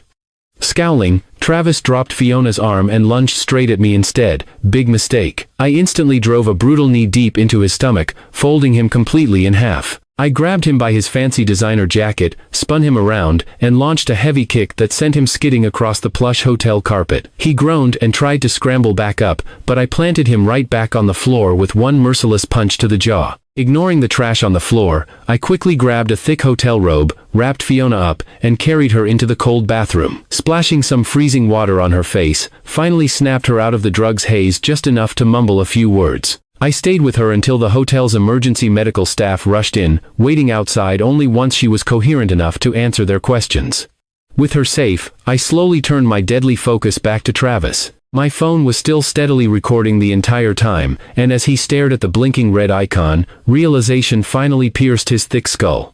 Wiping a streak of blood from his mouth, he glared at me. "What the hell do you want from me?" he spat. $30 million, I told him deadpan. He just stared at me in disbelief. "That's the fine for drugging Fiona, putting your hands on her after she explicitly said no, and making me completely shatter a very expensive hotel door." Desperate, Travis frantically tried bargaining it down to $5 million, and then $10 million, but I just stood there, dead silent, while the camera kept rolling. I casually glanced toward the bathroom, and in a total panic, he blurted out $20 million. $30 million, I repeated, my voice like ice. "Due in my account by noon tomorrow, miss that deadline by 1 second, and this HD recording goes straight to your corporate board, the police, and every single news station in Rivergate." Shaking with pure, helpless rage, Travis hastily typed the legally binding payment agreement into his phone, utterly defeated as he confirmed the $30 million transfer out loud for my camera. The guy was a walking bad investment, but at least I just turned his pathetic existence into a massive $30 million invoice. As I finally stopped recording, hotel security rushed in, dragging a bruised, kicking Travis down the hallway while he threw a babyish tantrum, screaming about his lawyers. My phone just kept recording as Fiona stumbled out, wrapped in a hotel robe. She looked completely pale, but the haze in her eyes was finally gone. She stared at the camera, and then straight at me. How did you get this rich?" she whispered. Man, I almost burst out laughing right there. I had just dragged her away from a literal predator, and yet, the money still crossed her mind first. Typical. "Does the cash seriously matter more to you than what just happened in that room?" I asked, completely disgusted. Fiona gulped. I'm just trying to understand you. You had 8 whole years to do that," I shot back. She took a desperate step closer. "Calvin. Maybe we can still fix things." "Not a chance," I said, cold as ice. I left her right there with the hotel's medical team and told the front desk to call her a cab home. That engagement? It was staying 6 feet under. Later that afternoon, once the hotel staff fully took over, I drove straight back to the showroom office. Rosalie was still there, quietly waiting with the manager. The manager handed me the final housing paperwork, along with 2 shiny keys. Rosalie just stared at the files, looking totally exhausted. "I am so sick of living inside other people's emergencies," she murmured. I gently placed one key right into her palm. "Then stop. This place is completely yours to live in." Her fingers tightly wrapped around the metal as she stared down at it in disbelief. You really did all this just for me?" she asked softly. "I told you I would," I replied, holding her gaze. She leaned her head against my shoulder for just one quiet, peaceful second. Then, "I'm going to make this place worth coming home to." I gave her hand a reassuring squeeze. That key stayed safely locked in her grip, far away from any toxic Sutton family member. For once in her life, Rosalie finally had a protected door, and I controlled every single lock around it. The next day rolled around, and noon came and went with zero sign of Travis paying up that $30 million. The only message he sent me was a pathetic threat: "You made this personal." Then, right on cue, Fiona called. My family knows that you saved me, she started. My mom actually thinks we should sit down and talk about getting back together. Yeah, of course she did. The only words her greedy mother heard were assault, rescue, and $30 million. Her brain zeroed in on that $30 million, so I just hung up the phone. Travis still owed me massively. Fiona's blood-sucking family just wanted access to my wallet, while Rosalie, she finally held the keys to her own life. Meanwhile, all the way across Rivergate, her brother Todd was busy turning a cheap internet cafe squabble into the next $500,000 Sutton family disaster. I only found out exactly how Todd's little mess started later on, mostly through his own pathetic whining and the cafe's security footage. Turns out, that evening at a dingy Rivergate cyber cafe, Todd lost a massive multiplayer match against 3 local thugs. The original bet was just a little cash and a carton of smokes, but Big Mouth Todd doubled down twice, loudly bragging that absolutely nobody in the room could ever beat him. Then, the brutal final score flashed across every single monitor. Look, Todd lost completely fair and square. But of course, he accused them of hacking, snatched the winner's pack of cigarettes, and stubbornly demanded a rematch on credit. The winner literally laughed right in his face. So Todd, being the absolute moron he is, threw the first punch mainly because that walking human late fee treated real-world consequences like optional add-ons. He didn't even manage to hit anybody important. But the thugs definitely hit him back. They dragged his sorry butt into a back storage room, zip-tied him to a chair, and called Fiona using his own phone. Their brand new ransom? $500,000, due by noon. If they missed the deadline, they swore they'd collect the debt from Todd, using their fists. Unbelievable. Travis still owed me $30 million from the incident in room 606, and now, Todd had started his own ticking $500,000 time bomb. Anyway, the next morning, I was chilling at my apartment, casually browsing the Lifeline system store. My survival reserve was still sitting at exactly 1 point. The whole inheritance recalibration thing had temporarily paused my daily missions, but I could still spend my hard-earned points on quick physical boosts. The Lifeline system even offered stuff like instant posture correction, perfect skin repair, and full-on facial optimization. I just stared at the glowing menu. Apparently, this magic system took one look at my enemies and decided my cheekbones were the real emergency. Right before I could close the holographic screen, Fiona's mother called me again. "Calvin, sweetie, we heard all about what happened at the villa," she started, faking a sweet tone. Fiona explained everything about the hotel. "You know, family really needs to support family after a big crisis." I scoffed at the phone. "Oh yeah, and exactly which family is that?" Her sweet tone vanished instantly. "You and Fiona were together for years, Calvin," she snapped aggressively. "Yeah, and you raised my required wedding contribution tenfold, then sent her crawling back just to milk me dry," I fired back. "Don't be so petty," she hissed. "Fiona needs stability right now. What she needs is to stay far away from me," I told her firmly. I hung up on her mid-sentence. Just a few minutes later, the showroom manager stopped by to drop off Rosalie's fully finalized residence contract. Rosalie gratefully took the thick folder, thanked her, and then quietly watched me block yet another incoming Sutton phone number. "You've got that face on again," Rosalie chuckled softly. "Wait, what face?" I asked, confused. She pointed a finger right at me. "The one that screams your ex's family just launched a brand new subscription service for daily emergencies." A frantic knocking at the door interrupted me before I could even answer her. Fiona barged in completely alone, wearing zero makeup and white-knuckling her phone with both hands. She shot a nasty glare at Rosalie first, because clearly, petty jealousy survived every disaster before finally looking at me. Todd's been kidnapped," she choked out.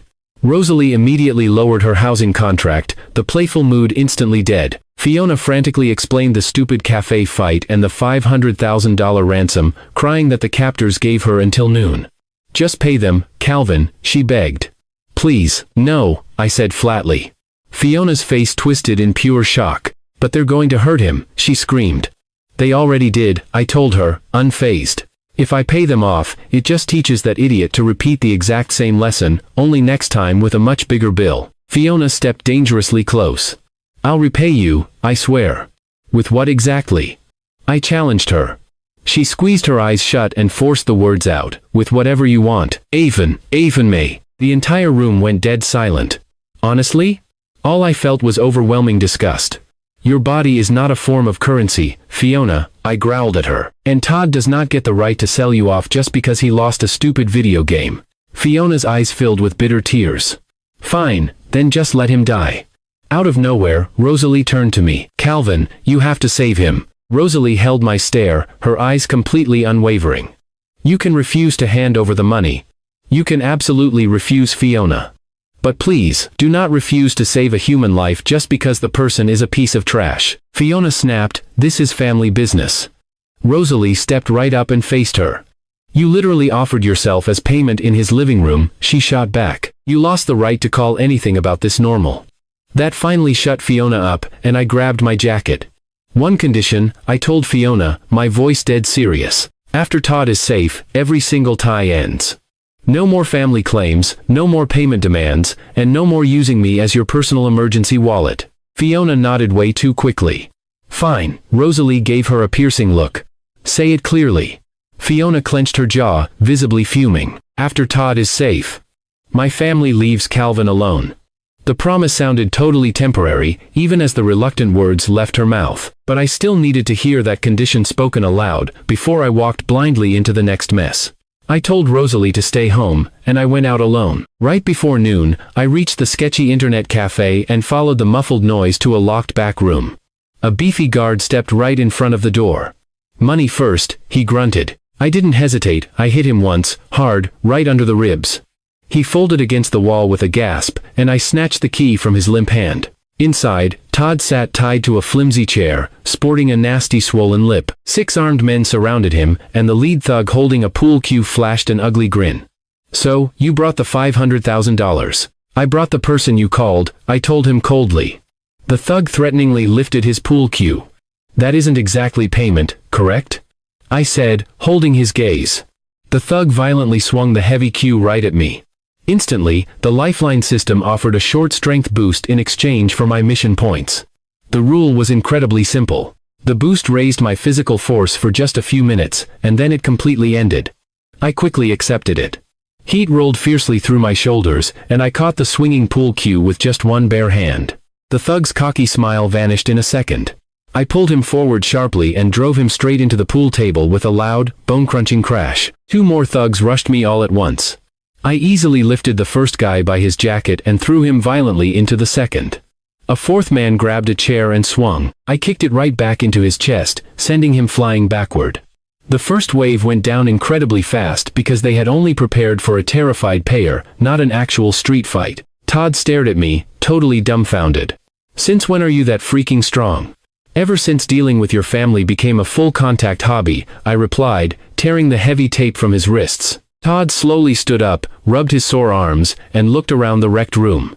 Then, this absolute idiot found a fresh new way to make the entire rescue all about him. I really need you to understand just how fundamentally broken this boy's brain was. You took way too long, Todd complained loudly. They actually hit my face. I just stared at him in utter disbelief. Todd kept going. You really should compensate me. Give me $100,000, and I won't tell Fiona that you embarrassed me in front of these sketchy people.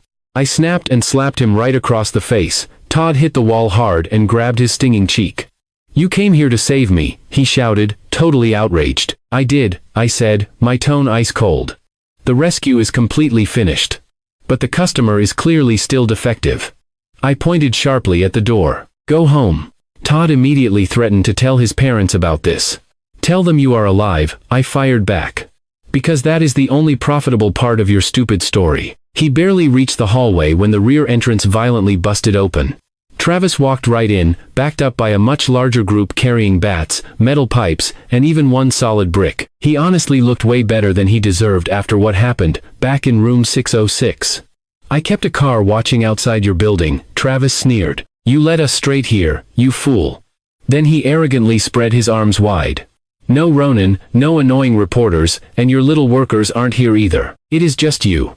I casually glanced at the massive crowd standing behind him. So, you brought 20 men just to create some privacy? Travis's mouth tightened into a thin line, and he pointed a finger right at me. Break his legs.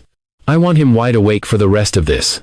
The first man threw his heavy brick, and I could feel my strength boost already starting to fade away. So, without hesitation, I spent more mission points on a short agility boost. The heavy brick passed harmlessly beside my ear, and the entire room suddenly slowed down around me. I swiftly stepped inside the next guy's wild swing, drove a hard elbow straight into the attacker's chest, and snatched his metal pipe before he even landed. Another man came rushing in from my left side. I smoothly moved behind him, let two of the confused attackers violently collide, and easily swept both sets of legs out from under them. Travis cowardly backed away toward the door, right after ordering his giant mob to brutally kill me. His pathetic mob kept finding their faces on the floor, but one desperate man grabbed for Todd to use as a human shield. I crossed the room before his hand even closed and brutally kicked him away from Todd. Todd actually looked impressed for almost 3 seconds, but then he quickly hid behind a dusty vending machine. Classic leadership material right there. I reached Travis last, and he swung at me exactly once. I effortlessly caught his wrist, twisted him around, and shoved him face first against the cold wall. $30 million for room 606, I whispered darkly. Plus $20 million for today's little attack. Travis strained helplessly against my iron grip. You are totally insane. $50 million total? He stubbornly refused. I painfully tightened his wrist and just glanced at all his men groaning in agony around us. Travis finally cracked, opened his banking app, and the glorious transfer alert hit my phone just seconds later. $50 million successfully received. Every single man who was still conscious clearly heard that loud notification ring. Right then, two of them immediately stopped pretending that they might ever stand up again. Todd slowly peeked around the vending machine and finally understood the situation. Travis had confidently walked in as the boss, but left as just the payer. The Walking Bad investment had funded yet another total loss. I let him go, and Travis spun around with absolute murder in his face, but he had 0 men left standing to help him. Come at me again, I warned him coldly. The rates will just keep rising. Todd suddenly came out from hiding behind the vending machine. I am telling Fiona that you ruthlessly attacked all of us, he whined ungratefully. I pointed straight at the exit door. Just be grateful you are alive long enough to tell a lie. He scuttled out, and my Lifeline system flashed an unexpected message right before I followed. Lifeline abruptly announced, coerced or dishonest funds absolutely do not generate any Lifeline progress. I frustratedly checked the $50 million alert once again. It seemed Lifeline had magically developed strict morals exactly when my big reward was due. Still, the cold hard cash stayed in my account. However, my system reserve remained at just 1. The precious boost point stayed completely gone, and sadly, $50 million bought me absolutely 0 safety. That evening, Fiona stormed in right while Rosalie and I were having dinner at my place. She showed up armed with Todd's completely twisted version of the rescue. Fiona slammed both of her hands onto the table. You beat up my brother after making him wait for you, she yelled. Rosalie just calmly set down her fork. He left this apartment specifically to save Todd, Rosalie replied. Fiona snapped right back at her, stay out of this. Leaning back, Rosalie said, you're the one who keeps bringing this drama into his home. Fiona's furious eyes locked onto the finalized villa contract, sitting next to Rosalie.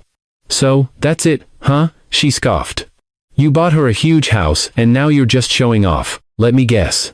Todd told you I profited from the attack? I asked. Fiona pointed a sharp finger right at my chest.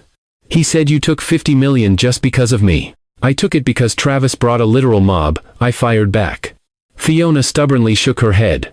Todd said you completely humiliated him, hit him, and then just left him there in danger. He was tied to a freaking chair when I got there, I stated coldly. By the time I was done, he walked out on his own 2 feet. Ignoring the truth, Fiona pointed a shaking finger at Rosalie. You never did this much for me, unless my family literally begged. Fiona yelled, her finger darting between Rosalie and the villa contract. Suddenly, it was obvious Todd's rescue was just a convenient excuse for her jealousy. I stood up, towering over her. Your family begged? Every single month, they sent me an invoice and had the absolute nerve to call it love. Furious, Fiona raised her hand to strike. The painful memory of her first slap flashed through my mind. But this time? I caught her wrist before it even moved 6 inches. Fiona completely froze. That worked exactly once, I told her, my voice dropping to a deadly whisper. Never again. I shoved her arm away and threw the front door wide open. Your family leeches off anyone close to them, and then calls them selfish the second they start bleeding. I am completely done defending myself against Todd's pathetic lies. Cornered, Fiona shot a desperate glare at Rosalie, and then back at me. You will absolutely regret choosing her, Fiona hissed bitterly. Without missing a single beat, Rosalie casually answered from the table, "He already regretted choosing you." Defeated, Fiona finally stormed out. Rosalie waited in silence until the heavy door clicked shut. "You caught that hand really fast," she noted. "I learned her violent rhythm a very long time ago," I replied with a heavy sigh. Her protective anger quickly softened. She gently slid the villa contract away from Fiona's sweaty fingerprints and thoughtfully pushed my warm dinner back in front of me. "Eat up," Rosalie urged with a small, reassuring smile. "You can dismantle your next family crisis right after you finish your soup." Sadly, that comforting warmth lasted for exactly one meal. The very next workday at Clear Wave, Emmett slammed a badly burned component onto my desk. "If we ship our product with this part, the router completely fails under heat," he warned grimly. "If we delay the launch, our competitors will instantly catch up." I firmly pushed the charred component back toward him. "Then we need to stop buying cheap, failing trash. Ronan Beckett can source us high-grade, heat-resistant parts. Call him immediately, before this tiny defect burns down the entire company, too." I aggressively tapped the ruined circuit board. "Once the new part holds, take the upgraded router straight to the major telecom distributors. They are already selling the connection." As Emmett quickly grabbed his phone, my materials problem was violently interrupted. That afternoon, just outside a local restaurant, I spotted a thug viciously twisting a poor waitress's arm. I looked closer. The terrified waitress was Blair, the exact same property agent Rosalie had graciously saved from getting fired not too long ago. She was working this exhausting second job just to fund her sick father's surgery. The towering man leaned in and hissed, "Mr. Maddox gave you a very clear instruction." "Not on my watch." I lunged forward, grabbed his thick wrist, and forcefully bent it away from Blair. He instantly dropped to one knee in agony. "Tell Travis his pathetic messages need way better delivery," I growled. The thug frantically tore himself free and sprinted away like a total coward. Blair cradled her bruised arm, looking absolutely terrified. He has been pressuring me for days," she stammered, holding back tears. "He actually knows exactly where my father is being treated." Trembling, she opened her phone and showed me a screenshot of a horrific threat. The chilling text read, "Help us deal with Calvin, or your father permanently loses his surgery money." Right below the terrifying ultimatum sat a scheduled meeting time for the very next afternoon. I immediately dialed Rudy. "Keep a close eye on Travis," I commanded. "Plant one hidden camera right at their meeting spot. And skip the flashy investigation parade."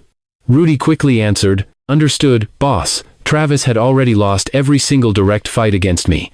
Now, Blair's copied threat proved beyond a doubt that his desperate next target was my very name. And sickeningly, Fiona was already close enough to happily hold the door wide open for him. The next afternoon at Harbor Crest, Rudy played back one incredibly rough audio clip captured from the meeting Blair had warned me about. Travis's smug, punchable voice came echoing through the speakers first. "Set up the room exactly as instructed, or your old man loses his life-saving surgery money."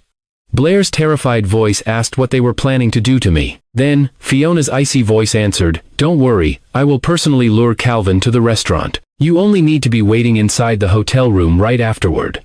The loud roar of a passing truck totally swallowed the rest of their wicked conversation.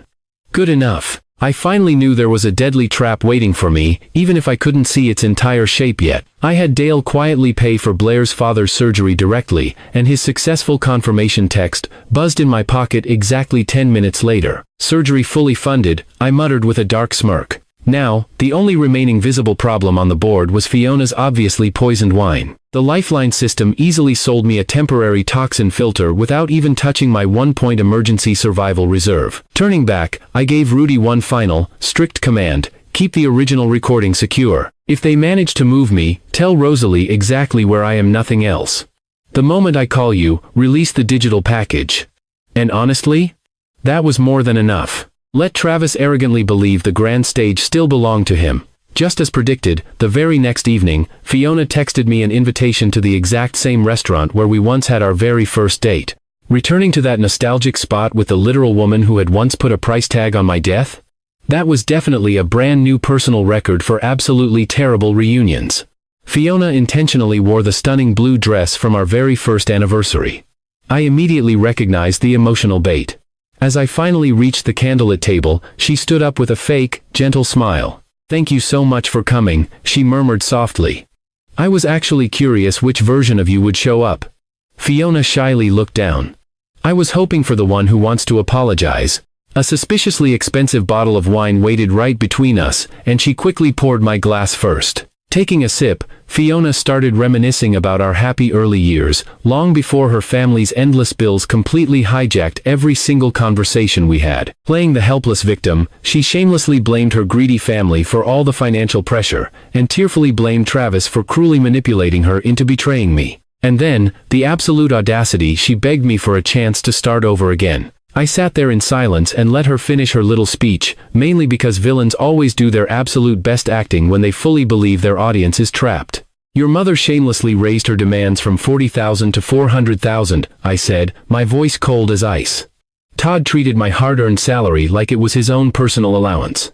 And you? You slapped me across the face when I had absolutely nothing left to give. Fiona's knuckles turned white around her glass. You keep making everything about money. Your family did that years ago, I shot back. She nudged my wine glass closer, her voice dropping.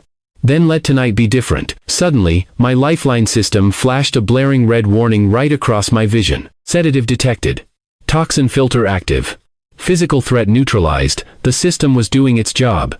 My blood was already filtering the poison. Without missing a beat, I lifted the glass. Fiona's gaze was glued to my lips, completely missing my eyes. I took a sip, and she let out a breath of relief just a split second too early. Do you still love me? She whispered, playing the victim. I still remember you, I replied coldly. Her sickly sweet smile crept right back. I gave it a few minutes before letting my hand tremble. I intentionally slurred my words, fumbled for the table, and let my body slam face first onto the booth. The toxin filter kept my mind razor sharp, but I played the part perfectly. Fiona leaned in, her breath tickling my ear as she whispered, Travis was right. You always come crawling back when I call. 8 years ago, those words would have shattered my heart. Now, they just proved she'd walked blindly into my trap. 2 heavy sets of hands dragged my limp body out of the booth. I kept my muscles totally slack and my breathing slow and steady. When I finally peeled my eyes open, I was dumped in a Meridian Grand hotel room. My clothes were perfectly intact. Blair was sprawled on the opposite side of the bed, frozen in an obviously staged, dramatic pose. She was wearing a skimpy dress, specifically picked out for a photo shoot, but there was a massive gap between us. She hadn't laid a single finger on me. Zero contact. The whole room was nothing but a cheap movie set built on a massive lie. Click, a phone camera snapped from the doorway. Blair shot up like a rocket, clutching the hotel blanket to her chest. What did you do to me? She sobbed. Her voice trembled, but her panicked eyes kept darting nervously toward the door. I sat up, slow and calm. Blair bolted out of the room, clutching the phone loaded with those fake, scandalous pictures. I just let out a dark, satisfied smirk. I already knew the threats they made in the parking lot were driving her fear, so I casually followed her downstairs. The Meridian Grand lobby was an absolute zoo, swarming with hungry reporters. Fiona and Travis were holding court right by the elevators, while Blair cowered next to them, staring at the floor. 2 cops stood waiting just behind the sea of cameras, and Travis couldn't stop shooting them smug glances. Suddenly, Rosalie shoved her way through the media mob from the front entrance, looking pale, but absolutely furious. Rudy had followed my exact orders. He only told her where they had dragged me, leaving out my master plan. She caught a glimpse of the fake photos glowing on a reporter's screen. Calvin? She asked, her voice cracking. I locked eyes with her. The pictures are 100% staged. I never even touched Blair. Rosalie searched my face for one agonizingly tense second. Then, she firmly planted herself right by my side. All right, say the rest of it loudly, so every single camera in this room catches it. Travis's cocky smirk faltered when he saw Rosalie standing loyally by my side. Still, he forced out a booming laugh, making sure every mic picked it up. Of course the scumbag says that, Travis announced to the crowd. He lured an innocent employee into a private room and violently attacked her. Right on cue, Fiona stepped forward, turning on the fake waterworks for the flashing cameras. I really tried to reconcile with Calvin, she whimpered. I never in my wildest dreams imagined he could do something so monstrous to another woman. The absolute nerve of this girl. She poisoned me, orchestrated this media circus, and now she was playing the morally outraged victim? Her audacity was so massive it needed its own offshore bank account. Travis pointed aggressively at the digital photos. By tomorrow morning, Harbor's workers are going to realize exactly what kind of monster owns them. Clearwave will lose every single investor. His reputation is completely dead in the water. He just kept running his mouth, apparently thinking one public accusation wasn't dramatic enough. We all know the drill. Travis practically ordered the cops to slap the cuffs on me and shouted at the reporters to publish it all. Then, he leaned into Blair's personal space, crowding her shoulder while loudly vowing to get her justice. Fiona held up a glossy print of the staged photo for the cameras. This is who Calvin Avery really is.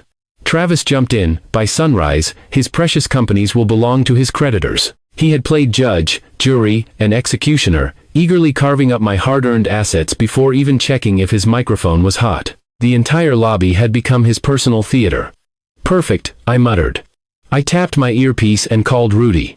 Release it. Instantly, every single reporter's phone buzzed in unison. Rudy's hidden parking lot footage played first. It clearly showed Travis ruthlessly threatening Blair's sick father and specifically assigning her that exact hotel room. The audio caught Fiona happily agreeing to lure me to the restaurant. But the real showstopper? The recording from room 606 that popped up next. The screen showed Travis aggressively manhandling a heavily drugged Fiona, right before I kicked the door off its hinges and dragged him away from her. The reporters instantly dropped their lenses from my face. Like a synchronized swarm, they pivoted. Travis had just been caught in glorious high definition by the very media circus he'd summoned. Pure, poetic justice. Right on cue, Dale's disastrous public debt file dropped next. Maddox Holdings was bleeding from overdue loans, massive hidden liabilities, and enough toxic unpaid debt to make every single investor in that lobby frantically check their portfolios. Panicking, Travis lunged violently toward Blair. I instantly stepped between them, catching his wrist in a vice grip. Touch her, I warned, my voice deadly low, and this lobby gets a live-action sequel. He froze instantly. Blair looked wildly between Travis and me. I gave her a reassuring nod. Your father's surgery is completely covered. Dale paid the hospital directly this afternoon. Travis has zero leverage over you anymore. Blair's shoulders instantly rose as a massive weight lifted off her chest. She turned her back on Travis, boldly facing the sea of reporters. Mr. Maddox promised me $500,000. She cried out. He told me he would ruin my father's life if I refused to cooperate. Calvin never laid a hand on me. We completely staged that room and those photographs. To prove it, Blair held up her phone for everyone to see. Right after we took them, Fiona snatched it and ordered me to make sure every single image was saved. Travis even repeated the threat against my dad. Fiona panicked and desperately grabbed Blair's arm. You agreed to this, Fiona hissed. Blair ripped her arm free. You forced me to keep the pictures and threatened me to stay quiet. As the camera lenses zoomed in for the kill, Fiona's crocodile tears vanished completely, and Travis nervously tried to make a run for it. But the furious reporters blocked one exit. Rudy blocked the other. Smirking, I finally let go of Travis's wrist. He was completely trapped. The cops who showed up to drag me away slapped the cuffs right on him instead. Cameras flashed as reporters screamed about room 606, the buried debt, and how Fiona helped frame the very guy who saved her life. She shot me this desperate, pleading look, but I just stood there, letting her drown in the deafening silence of her own making. The whole damn file is going straight to the prosecutors, I told the swarm of cameras. Blackmail, assault, paid thugs, and the whole fake setup, it is all in there. All the color drained right out of Travis's face. The idiot tried to completely destroy my reputation, but he just ended up torching his own instead. Fast forward 2 days. The local Rivergate news broadcast showed Travis locked tight behind bars, while Fiona shamelessly cried to the courthouse cameras that she barely even knew the guy. Yeah, absolutely, no one bought that pathetic acting job. Meanwhile, all the way across town, a massive forced sale sign got slapped right over the entrance to Maddox Holdings. I scooped up all his useful assets for absolutely nothing, and a sweet $100 million buyer alert pinged before Travis could even begin to process his massive loss. I sold it all off immediately. Keeping his trash company felt like hoarding rotten garbage in my fridge. Right then, Lifeline flashed a crystal clear notification on my screen. Legitimate business milestone complete. Administrator, upgrade unlocked. Fiona tried betting my entire life just to get her hands on Travis's cash, and she ended up losing absolutely everything. But of course, Lifeline chose that exact same night to get completely weird on me. Look, I had already survived, coming back from the dead, a ticking death clock, and a crazy hotel frame-up. Yet, the glowing pink bunny still managed to catch me totally off guard. I was just chilling alone in my apartment bedroom when the thing literally dropped right out of thin air onto my bed. It just sat there, staring deep into my soul with these crazy bright red eyes.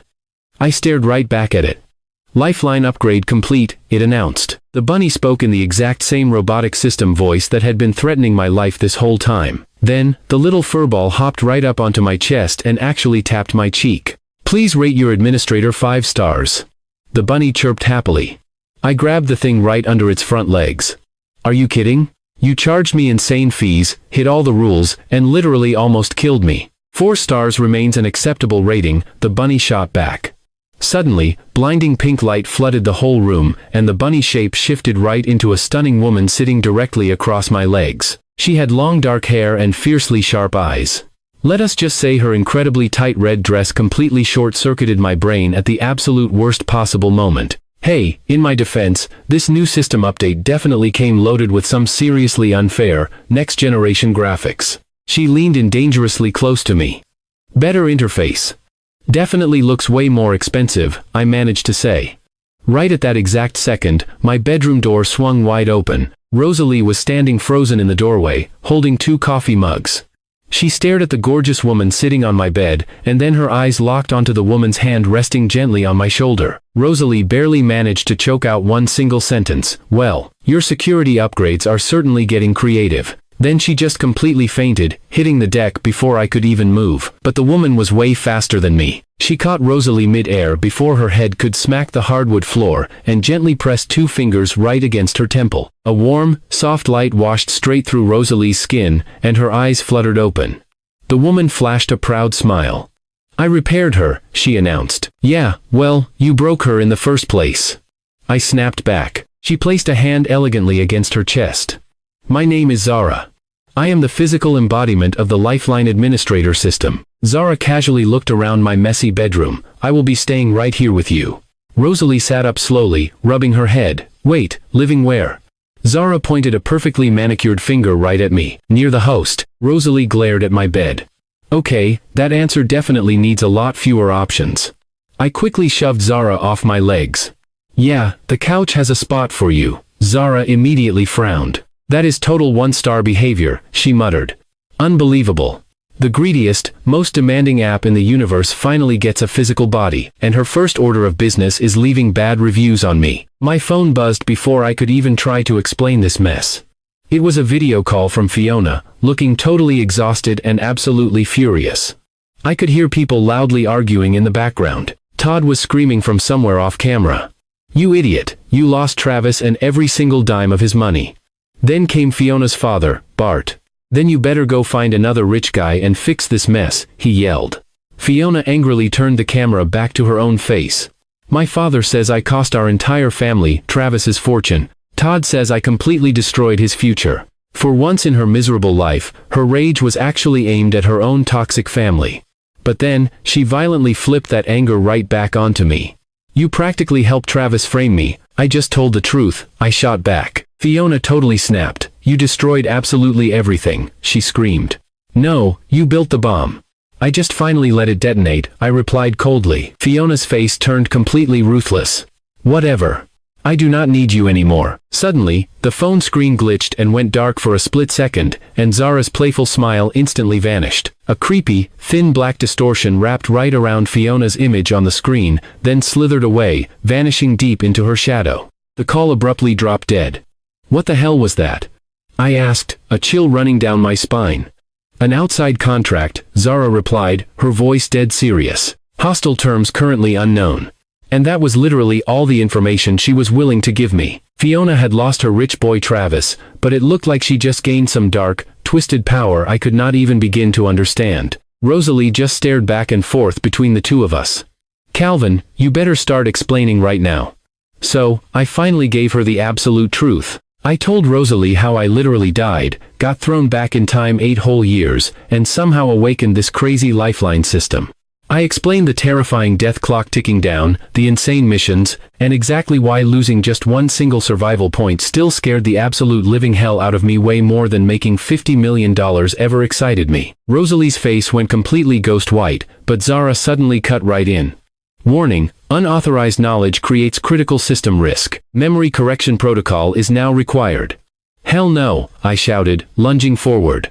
But Zara's glowing fingers tapped Rosalie's forehead before I could even reach her. I watched in horror as one precious mission point vanished right out of my account balance.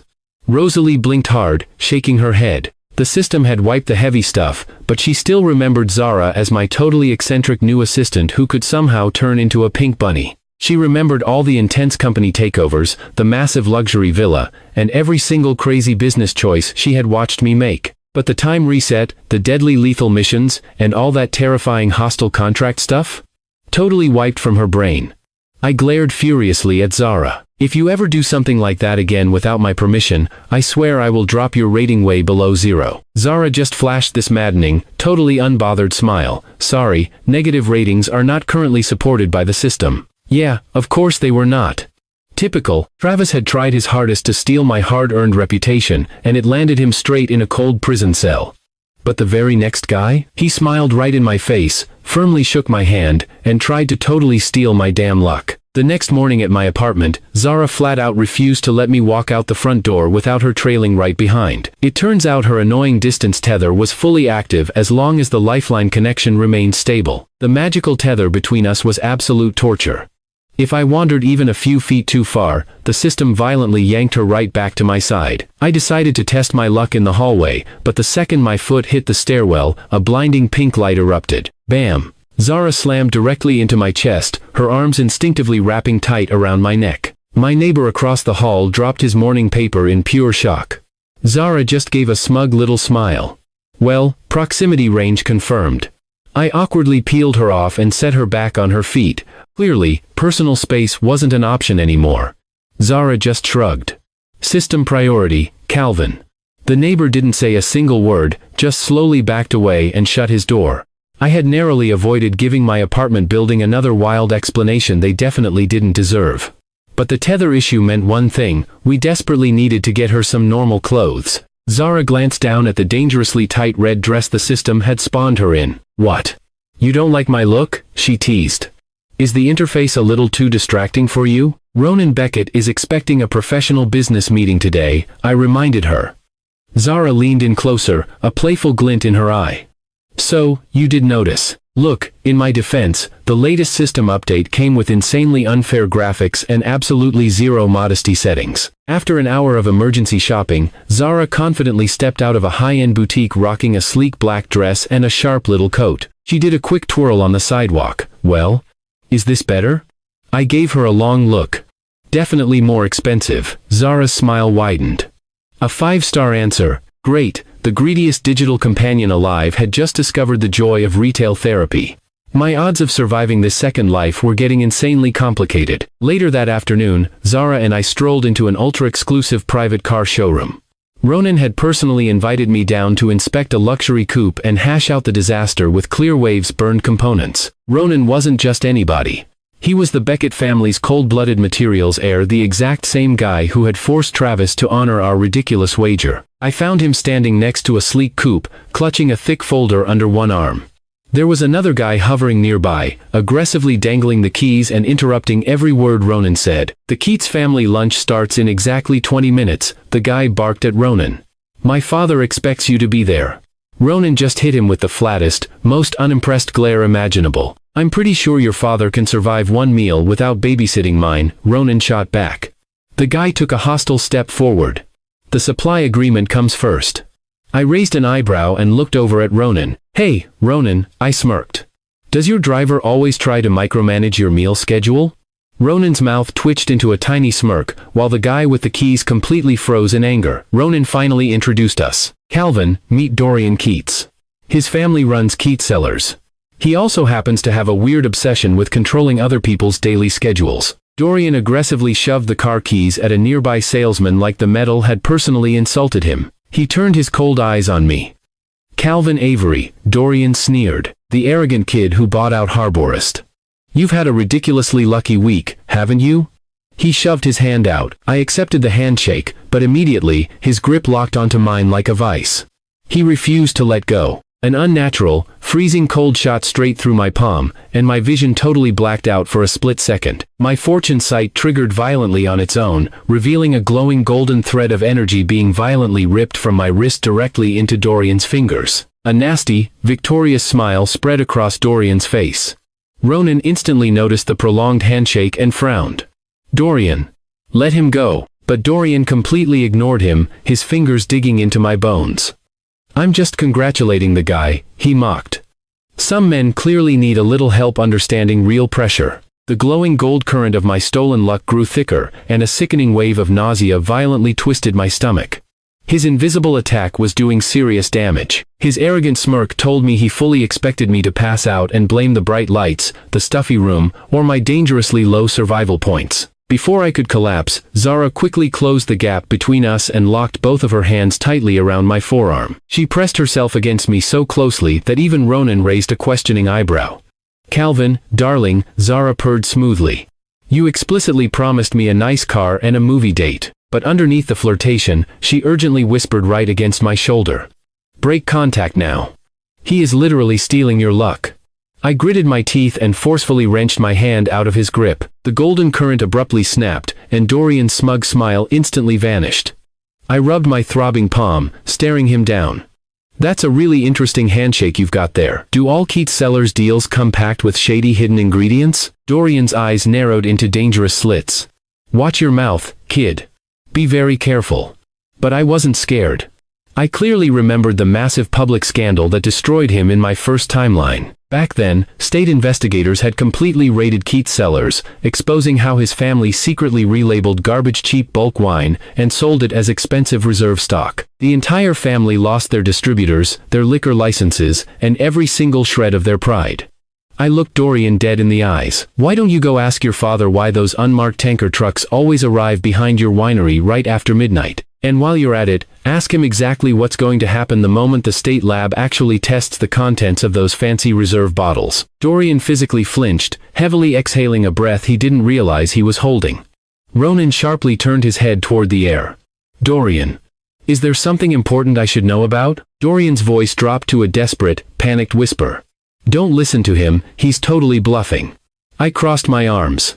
All right then, pull out your phone and call your father on speaker right now. Dorian completely froze, his hand trembling over his pocket. The tension was suffocating. The car salesman awkwardly stopped polishing the coupe, and Ronan slowly clicked his folder shut. Dorian had arrogantly wanted to pressure me in private, but instead, he had just brought witnesses to his own destruction. It was absolutely beautiful. The bastard had tried to drain my life force in public, and now he was forced to step back in humiliating defeat right in front of the exact same witnesses. You really should have kept that nasty little rumor to yourself, Dorian hissed. I just gave him a cold, mocking smile. And you should have kept your damn hands to yourself. Dorian glared at Zara with pure venom, then shot one last furious look at Ronan. This isn't finished, he growled. Then he stormed out of the showroom, leaving without his car keys, his important lunch, or Ronan. Ronan calmly watched the idiot storm across the showroom floor. You seem to collect powerful enemies incredibly quickly, he noted. I just shrugged. What can I say? I tend to meet very efficient people. Ronan finally reopened his folder, revealing a high-res photo of Clearwave's completely fried component. Send the failed unit over to my engineering team. If your new design can survive our rigorous test batch, then I'll seriously consider supplying you the rare materials. It was a lifeline, but Clearwave still had to survive the brutal testing phase. It was a massive win. Ronan was finally dedicating real engineers to my cause instead of just offering fake corporate sympathy. Suddenly, Zara aggressively tugged on my sleeve. The movie ticket remains unpaid, I muttered to her. You actively used that promise as a tactical cover story, Zara fired back immediately. And tactical cover legally deserves expensive theater snacks. Ronan just stared blankly between the two of us. I swear, I understand less and less every single time you two speak, Ronan sighed. That's a very healthy survival instinct, I told him. Once we were finally outside the showroom, I turned to Zara. What exactly did Dorian just do to me in there? She hit me with 3 terrifying facts. Zara called the weird parasite attached to Dorian a seed, a dangerous, sentient entity originating from completely outside my current timeline. Each of these seeds permanently bonded to a single human host, granting them one uniquely terrifying signature ability. Dorian's dark power literally stole a person's luck through physical touch, and the only reason I wasn't a dead man was because my lifeline ability had desperately shielded my core luck. That explained the gold energy current and my sudden weakness. It also made Fiona's hostile contract look a whole lot uglier. Before Zara could explain anything else, my dad called. Calvin, come home tonight, he said. Your uncle brought us some family business. Family business. In my past life, those two words usually came with a massive invoice attached. That evening, I parked the slick coupe and let me test drive right outside my parents' house. Zara shifted into her pink bunny form before we headed inside. My dad opened the front door, his eyes locking onto the car right past my shoulder. That belongs to my boss, I quickly told him. The lie slipped out easily. Explaining my massive jackpot would only invite dangerous questions I just couldn't safely answer yet. Inside, my uncle, Curtis Avery, was sitting right next to my mom. His bratty daughter was already glaring at Bunny Zara. Curtis had ghosted us for years, but suddenly, he looked absolutely thrilled to see me. He stood up, tightly gripping both of my shoulders. Calvin, you've grown into such a successful young man. His daughter peeked through the window at the sports car. Your boss actually lets you drive that? Sometimes, I replied smoothly. Curtis laughed, way too loud. Family should always help family rise. That's exactly why I came. And boom, there it was. He slapped down a glossy folder with absolutely zero company branding on the cover. Dropping his voice to a whisper, he said, a highly private project is taking in early partners. $100,000 gets you the basic slot. $300,000 secures the preferred slot. A guaranteed 50% return in just 1 month. My dad's hand immediately drifted toward his checkbook. In my first life, my parents foolishly trusted our relatives, assuming family would actually feel shame before robbing them blind. I slammed one finger down hard on the blank folder. What's the project number? Curtis blinked, caught off guard. It's a private allocation. I aggressively tapped the empty cover. What company is actually holding the money? Curtis nervously pulled the folder closer to his chest. The official documents come after you commit, he stammered. Who signs the guarantee? I pressed. Curtis's fake smile completely vanished. Calvin, successful people take action before nervous people even understand. Look, I've literally heard better sales pitches from street thugs holding knives to my throat. I turned to look my dad dead in the eye. Do not write that check. Curtis snapped the folder shut in anger. Your father understands a golden opportunity. He understands trust. I fired back. And you came here to sell it out. Curtis stood up, furious. Watch your tone, boy. But I perfectly remembered the massive family scandal from my old timeline. Curtis's son had messed with the exact wrong employer, and the vicious ransom demand hit our relatives way before the actual truth did. So, I dropped the one name he never saw coming. How much time did they give Darren? Curtis froze in pure terror. My mom looked frantically between the two of us.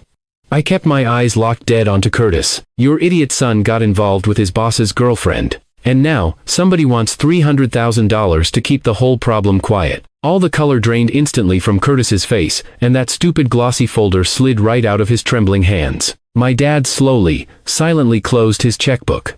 Curtis pointed a shaking finger at me. Who told you? You did, I smirked.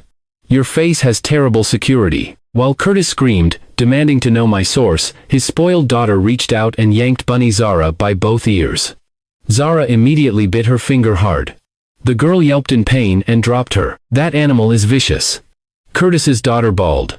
We should cook it. I quickly scooped Zara up before she upgraded that warning bite into a fatal one. Touch my rabbit again, I warned her with a deadly glare, and dinner is going to lose a guest. Curtis hastily swept up his empty folder and dragged his crying daughter toward the door. He cursed me out the entire way down the driveway, while Zara just stared him down from my arms. My little bunny administrator had ended the hostel visit with just one sharp tooth and absolutely zero paperwork. Damn efficient. After the front door finally closed, my dad stared blankly at the checkbook in his hands. I almost gave him all that money, he whispered. My mom sat closely beside him, shaken. We just thought family would never lie about something this serious. I sat down across from my parents, leaning in. Nobody gives away 50% returns for free. When someone hides the actual project and only shows you the massive return, your life savings are the project.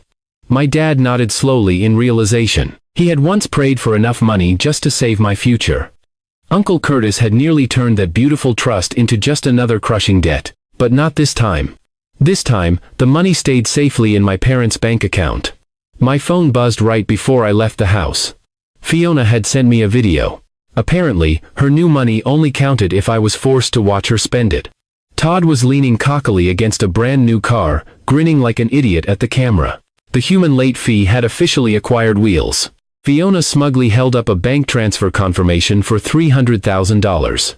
My family is doing perfectly fine without you, Calvin, Fiona sneered in the video. A rich young investor with 2 downtown apartments actually knows my true value. I will do whatever I have to do to protect my family. But her voice sounded completely flat and lifeless. The money, however, looked very real. Todd aggressively revved the sports car's engine until Fiona's mother shouted her loud approval from behind the camera. Fiona just stared at that money transfer screen with a terrifyingly flat, blindly obedient look. Suspicious, I replayed the last 3 seconds of the clip. The video showed the massive pile of money, a flashy new car, and Fiona basically promising complete obedience to somebody standing just outside the camera frame. Her mysterious patron's name and the twisted terms of their deal stayed totally hidden. That sinister black energy distortion Zara had sensed earlier was already paying out. The very next business day at Harborist, Dale hit me with 3 massive updates in under a single minute. First, the East Corridor construction had officially started. Second, the buyer's $100 million payment for Travis's old company had fully cleared. And finally, a highly secretive private market deep beneath Rivergate was auctioning off rare objects that sometimes carried abnormal, dangerous energy. Zara was sitting casually on my office desk in her human form. We should definitely go there. Because of the magical objects? I asked her. Zara slowly shook her head. No. Because Dorian's corrupt seed will absolutely not be the last one. So, that very night, Zara and I plunged into the shadows beneath Rivergate's commercial district. An old local caught us staring at a dummy steel door, offering to show us the real way in. Rivergate had a street for every kind of disaster, but the understreet exchange hid buried beneath all of them. The guide pocketed our $2,000 entry fee and gave us a chilling warning. Everyone down here sells value, he muttered. But most of them are just selling your fatal mistake. With a heavy clank, he threw open the steel door, plunging us straight into a suffocating, packed underground black market. Shimmering jewels and mysterious sealed boxes littered the floor, while smiling liars filled in the gaps. Suddenly, Zara froze beside me, her fingers digging tightly into my wrist. Calvin, Zara whispered, her voice trembling. There are seed signatures absolutely everywhere. Just ahead, a massive crowd roared like wild animals around a stone-cutting table. 2 ugly, uncut stones sat under the glaring lamp. But to my eyes, only the right-hand stone pulsed with a fierce, hidden red glow. The young guy sweating bullets at the table was Andrew Chandler. Once upon a time, his family ruled the private auction floors with an iron fist. Now, some sleazy betting organizer was milking their tragic downfall for cheap thrills. Andrew stood trapped between the 2 rocks as the vicious crowd boxed him in. His coat looked expensive, but I noticed the fraying cuff stitched back together by hand. A total underdog, the Chandler name could still open doors, but the bank accounts backing it were running completely dry. The smirking organizer waved Andrew's signed betting slip in the air. Your family bought this turn, kid. Pick wrong, and the penalty comes due tonight. Andrew's jaw locked in silent fury. He came here desperately trying to restore his family's honor, and this clown had twisted his last hope into a sickening public joke. The organizer mockingly tapped the left stone. Choose this one, and we end this nice and clean. Andrew's shaking hand hovered over the table. Zara squeezed my wrist even harder. The table is totally rigged. Luckily, my fortune sight gave me the ultimate cheat code. That left stone was entirely worthless. Meanwhile, a blazing red aura screened from inside the right stone. Before anyone could blink, the organizer shouted out a twisted side rule. A $300,000 backing bet buys the stone. If the kid loses, the backer owes $3 million. A random spectator snorted loudly. Like hell, anyone's backing Chandler. His deadbeat family can't even protect their own name. Andrew looked around with desperate eyes, but the crowd just stared back with cold silence. So I stepped up. Right stone, I told him calmly. Andrew whipped around, shocked. Who the hell are you? I just smiled. The guy dropping $300,000 on your choice. The organizer sneered at my casual clothes, then glared at Zara. You actually understand the penalty, boy? I looked right through him. $3 million. If it loses. Cut the damn stones. The spectator cackled again. This idiot just bought Chandler's funeral. I shot the heckler a wink. Stay close. I really enjoy repeat customers. Andrew studied my face, searching for a trap, before slamming his palm down on the right stone. That one. The organizer's slimy smile didn't flinch as he arrogantly cut the left stone first. Gray dust spilled across the tray. Absolutely empty, zero value. The nervous crowd leaned in toward the right stone, and the organizer offered Andrew one final, poisonous exit. Pay the 300,000 and walk away right now, before I make the second cut. Andrew looked at me in a panic, but I just nodded at the saw. Finish it. The screeching blade hit the right stone, and the first slice showed nothing but dull, dead rock. The organizer grinned like a demon. But then, the cutter turned the stone, making a much deeper pass. A blinding flash of blood red erupted through the crack, and the cutter literally stopped breathing. A flawless ruby the size of a small egg rested perfectly inside the rock. An appraiser shoved his way through the stunned crowd, checked it under the light, and gasped. Blood pigeon, high-grade ruby. Worth approximately $5 million. Blood pigeon was honestly a terrible name for a $5 million rock. Hearing 5 million instantly choked the laughing crowd into silence, and even the arrogant organizer's hand froze over the tray. That same spectator who mocked me suddenly leaned in, kissing up. Wow, sir, I always knew that right stone looked special. I rolled my eyes. Yeah, you knew right after the saw hit it. Real strong work, genius. The spectator backed off in shame, just as the organizer's smile vanished and his greedy hand lunged for the ruby. The house needs to verify this stone, he barked. I slammed my hand over the tray, stopping him cold. The appraiser already did. Pay up the wager. The exact same crowd that had spit on Andrew was now loudly buzzing about the 5 million. Suddenly, people were lining up beside Andrew instead of the organizer. Someone actually begged for a Chandler family contact card as the furious organizer handed over the cash. For one glorious minute, Andrew's family name wasn't a joke anymore. Andrew turned to face me, his eyes full of respect. You saved way more than just the bet. I smirked. Then use your spotlight well, kid. With a surge of confidence, Andrew whipped out the Chandler family's elite black card and slammed it against the private elevator panel.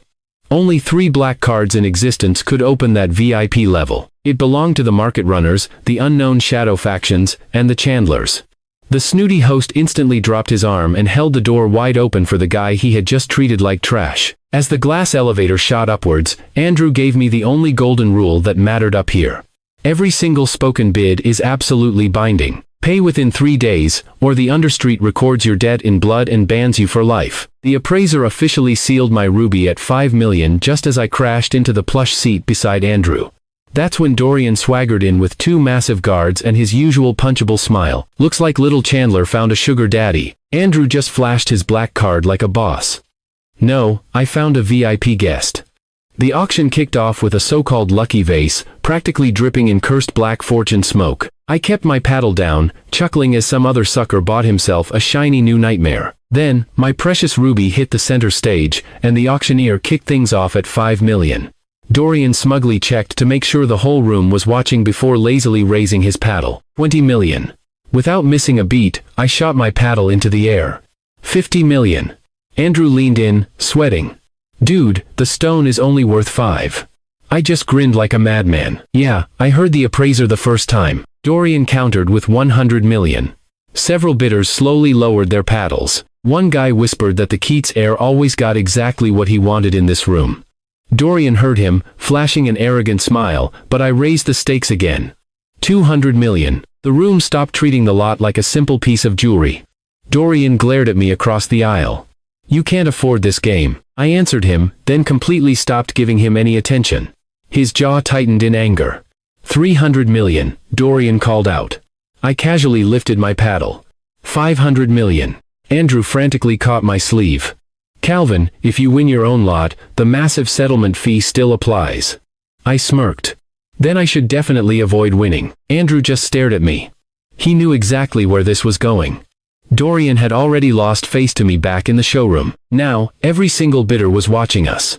His fragile ego did the rest. Dorian called 700 million. I fired right back. 900 million. The whole room had speed run past gemstone money and entered absolute national budget nonsense. Dorian furiously stood up. 1 billion. I just waited. He watched my paddle instead of the auctioneer. I raised it agonizingly slowly. 1 billion, 100 million. Dorian let out a dark laugh. 1 billion, 200 million. His booming voice carried across the dead silent room, and I finally set my paddle down on the table. Dorian kept that smug smile for just 1 second too long. The auctioneer called once, and Dorian looked over at me. The auctioneer called twice. Dorian's hand suddenly twitched, lifting up as if he could physically pull the massive number back. The heavy gavel fell. Sold for $1.2 billion. Andrew covered his mouth in utter shock, and I leaned back in my chair. Congratulations, you just bought my ruby. Dorian's arrogant face completely dropped, and every single bidder who had been watching my paddle turned their eyes toward his payment card. Dorian marched up to the terminal and punched in his account. The screen flat out rejected the settlement, so he scrambled to try a second card. Rejected again. Dorian angrily shoved the terminal. Run it again. The market attendant did exactly that, but the result stayed glowing red. Dorian frantically called his bank, aggressively demanding an override. He switched from throwing wild threats to dropping heavy family names, then from family names to desperate promises. The terminal rejected him for a third time while the entire room listened in stunned silence. The VIP room watched the mighty Keats family name crumble against a $1.2 billion bill. The attendant spoke plainly. You have exactly 3 days to settle $1.2 billion. Failure triggers a permanent debt record and a lifetime ban from the market. The attendant took a step back. Every single bidder kept staring dead at Dorian. Even his own guards lowered their eyes. Nobody wanted to stand beside a $1.2 billion mistake. Andrew whispered, "He never fails in here." I kept my eyes locked on Dorian. Explain. Andrew lowered his voice to a hush. For years, rival bidders made impossible mistakes around him. Cards mysteriously failed. Sellers panicked. Dorian always scooped up rare lots for almost nothing. The weird handshake rule from earlier finally connected to the auction.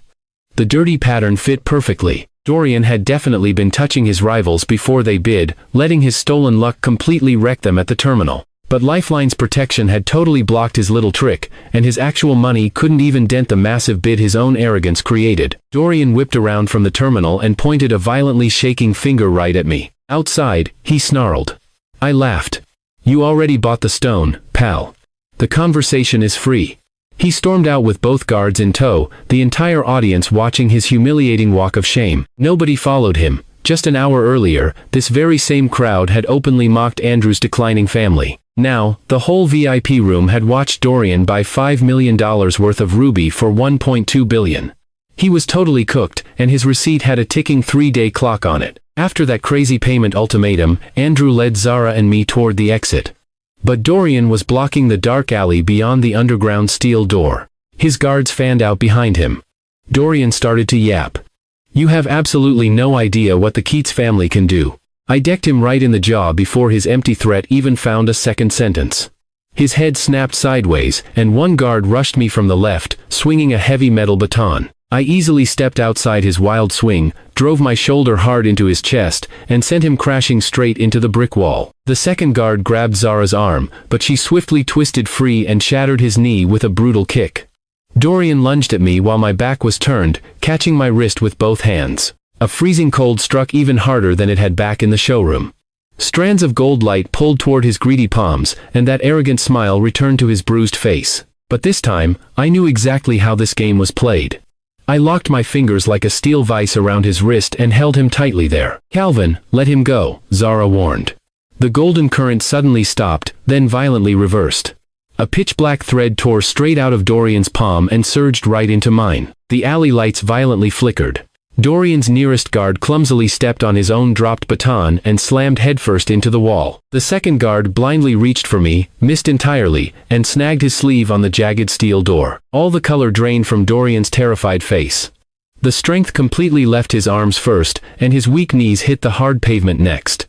My fortune sight showed the bright, stolen aura around him shrinking by the absolute second. I felt something totally foreign enter Lifeline's channel, but no explanation followed. Zara suddenly staggered. Her elegant red dress flashed pink, and she collapsed right into her little bunny form beside my shoes. Dorian finally ripped his hand free and frantically crawled backward. His guards had completely given up the fight, and Dorian stared up at me with raw, genuine terror. What the hell are you? He gasped out. I looked down at him, the guy you really shouldn't have touched. He desperately forced himself upright against the wall. I'm going to totally end you for this, Dorian hissed. I just pointed back toward the market. Settle your ruby tab first, buddy. He tucked his tail and fled into the night with his useless guards. The so-called luck thief had just lost his money, his untouchable status, and whatever dark power had been living inside his hand. Naturally, catching a body quickly became his ultimate backup plan. Andrew shifted his gaze from the dark, blood-stained alleyway down to the completely silent pink bunny. "What exactly went down here?" Andrew asked, his voice dripping with suspicion. "I gave him a warning," I replied, my tone flat. "It's something I just can't explain to you yet." Andrew shot a nervous glance toward the heavy market door. "Then I'm guessing nobody inside saw anything more than a simple street fight." "Good," I muttered.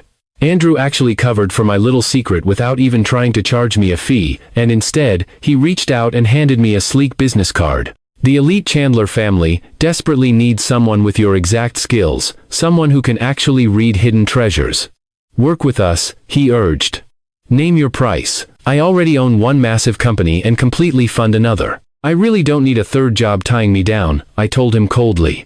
I pressed my own business card into his palm instead. "Give me a call when you actually have a real, high-stakes opportunity," I added. "And keep everything about tonight strictly private." Andrew silently closed his fist around the card. "Done," he nodded. I scooped up Zara's limp bunny form, but her glowing red eyes stayed completely dark and lifeless. The Lifeline system didn't answer a single time when I tried calling out to it, and the system store simply refused to open.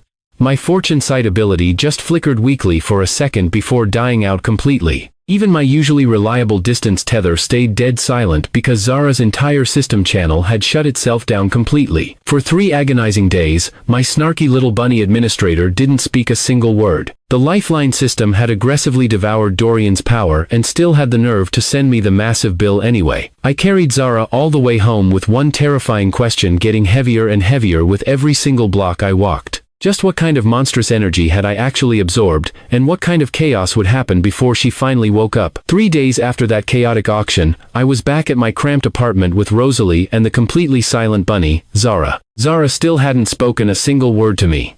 The usually vibrant Lifeline store was now just showing a dead, blank screen. My fortune sight ability finally returned, but only in weak, glitchy flashes, and the distance tethers stayed totally dead. So, I just drove Rosalie out to the massive new villa with the lifeless pink rabbit tucked firmly under my arm. Rosalie already had the master key in her hand. I had handed her all the official paperwork, made her some solid promises, and let her claim the giant west bedroom for herself. But she had never actually walked through the fully finished luxury house before today. That crisp afternoon, I hit the button to open the massive private gate and smoothly parked my car right beside the grand front steps. Rosalie just stood there, completely awestruck, staring wide-eyed at the towering stone entrance and the gorgeous private balcony hanging right above the lush garden. "It's really nothing special," I joked. Rosalie just stared at me. "Right, very modest of me. I assume that grand indoor staircase is just for when we have poor weather," I added, keeping my tone perfectly dry. "It's just practical design," I shrugged. She held up her shiny new key with a triumphant smirk. "Good, that massive west bedroom officially remains mine." I chuckled and told her, "You literally claimed that room before even seeing the place." Rosalie fired right back, "I had total faith in your ability to purchase it. I just had a lot less faith in your terrible taste in decorating." I laughed. "Well, at least the key worked." Her bright smile proved that it definitely did. Once we stepped inside, Rosalie slowly walked through the sprawling living room, gently ran her hand over the sleek kitchen counter, and finally stopped to stare out the massive back windows. "I always used to just imagine having one single locked door," she said softly, her voice heavy with emotion. "A safe place where those ruthless debt collectors couldn't just walk right in." I gently set Zara's lifeless bunny form down on the plush couch. I looked right at her and told her, "Well, now you have a massive iron gate, top-tier security cameras, and enough heavy doors to completely lose me in." Rosalie slowly turned around to face me. "Is this really mine to actually live in?" she asked, almost vulnerable. I told her firmly, "I bought this entire place just for your safety. Please, use it as your true home." Overwhelmed, she just looked quietly down at the key in her hand. Without another word, Rosalie confidently walked upstairs, pushed open the door to the grand west bedroom, and carefully placed her new key right on top of the elegant dresser. Then she immediately threw open the massive walk-in closet and claimed 2 entire shelves before I even fully entered the room. "You move incredibly fast," I teased. Rosalie answered with a dark chuckle, "Running from ruthless debt collectors taught me how to pack fast. But you're the one who finally taught me how to unpack," she added softly. My joking smile completely vanished when her eyes suddenly narrowed with intense suspicion. You still haven't actually explained how a simple little lottery ticket magically became all of this. Before I could even try to come up with a good answer, a sleek, overly expensive car rolled aggressively down our supposedly private lane. The arrogant driver caught sight of me, slammed hard on the brakes, and wildly reversed right back to our front gate. Out stepped the absolute last guy I wanted to see, Maxwell Porter, and right beside him was my treacherous ex, Fiona. Maxwell was that same entitled former classmate that security had literally dragged out of the villa showroom. The jerk had dared to mock my late father, only to get slapped with the harsh reality that my black bank card had way more social status than his entire pathetic personality. Fiona was draped in an outrageously expensive designer coat, carrying herself with that delusional arrogance, acting like her massive, humiliating hotel scandal had somehow just happened to somebody else entirely. Maxwell smugly lifted up a real estate listing sheet for me to see. The gate agent actually let me show Fiona the fancy villa right next door, he bragged. I definitely didn't expect the neighborhood's newest pathetic charity case to be you. Then his slimy gaze snapped from my massive house over to Rosalie. Wow, so the wild rumors were actually true. They say you ruthlessly dumped Fiona, bought out Travis's entire failing company, and immediately moved a gorgeous younger woman right into a luxury mansion. Rosalie just coldly folded her arms across her chest. He actually gave me the key, long before you pathetic losers showed up here carrying cheap gossip, she snapped. Maxwell completely ignored her lethal glare. Seriously though, how the hell did you manage to buy Travis's company? I decided to finally answer the burning question that Rosalie had asked me upstairs first. I hit the $100 million Rivergate jackpot, I said with a casual shrug. I used all that sweet cash to buy out Harbor Crest. Then I bought up Travis's company right after he completely ruined it into the ground, and just sold off the useful assets for parts. Rosalie stared at me in pure shock, while Fiona's knuckles turned white as her hand tightened furiously around her designer purse. The mocking insult instantly disappeared from Maxwell's arrogant face, quickly replaced by a fake, slimy, eager business smile. He nervously adjusted his expensive jacket, completely lowered his voice to sound friendly, and stepped way closer to the iron gate, acting like my sudden massive wealth had magically made us best buddies and beloved classmates all over again. Maxwell opened both his hands in a pathetic gesture of peace. Man, you really should have told me you were loaded. We went to school together, bro. I totally could have brought you some massive investment opportunities. The only thing you actually brought was a team of security guards, I reminded him with an icy smirk. And they literally dragged you out of the building. This pathetic, clearance rack business mogul had instantly switched from fake moral outrage to desperate networking before his car engine even had time to cool down. Fiona suddenly stepped closer, her eyes blazing. You maliciously hid that massive lottery win from me. She shrieked. Our toxic engagement officially ended way before the winning results were even posted, I shot back, completely unbothered. Fiona glared venomously at Rosalie. But you still chose to replace me with her. Rosalie calmly stepped right up beside me to claim her spot. He chose a woman who doesn't treat his bank account like an endless invoice, Rosalie fired back ruthlessly. That may just be the big difference here. Fiona's mouth tightened in pure, humiliated fury because Rosalie had just completely destroyed her right in front of Maxwell. Suddenly, my fortune sight system violently flickered back across my vision. A sickly, gray-black haze of danger was clinging heavily to Maxwell's tense shoulders. This dark energy looked infinitely heavier and far more lethal than the weak danger aura I had seen on him back at the showroom. But Fiona? She was carrying a completely different, deeply unsettling kind of visual distortion. Strange, thin black lines jaggedly crossed through her entire aura, looking exactly like a sinister signature written by somebody else entirely. Zara was still completely dead silent in my arms, and I had absolutely no safe explanation for what either of these terrifying new warnings actually meant. My fortune sight flashed a massive red flag. The danger and their twisted motive were crystal clear, but the exact date and our final fate? Those remained dead quiet. Maxwell tried offering his shiny business card, but I just left his hand hanging awkwardly in the air.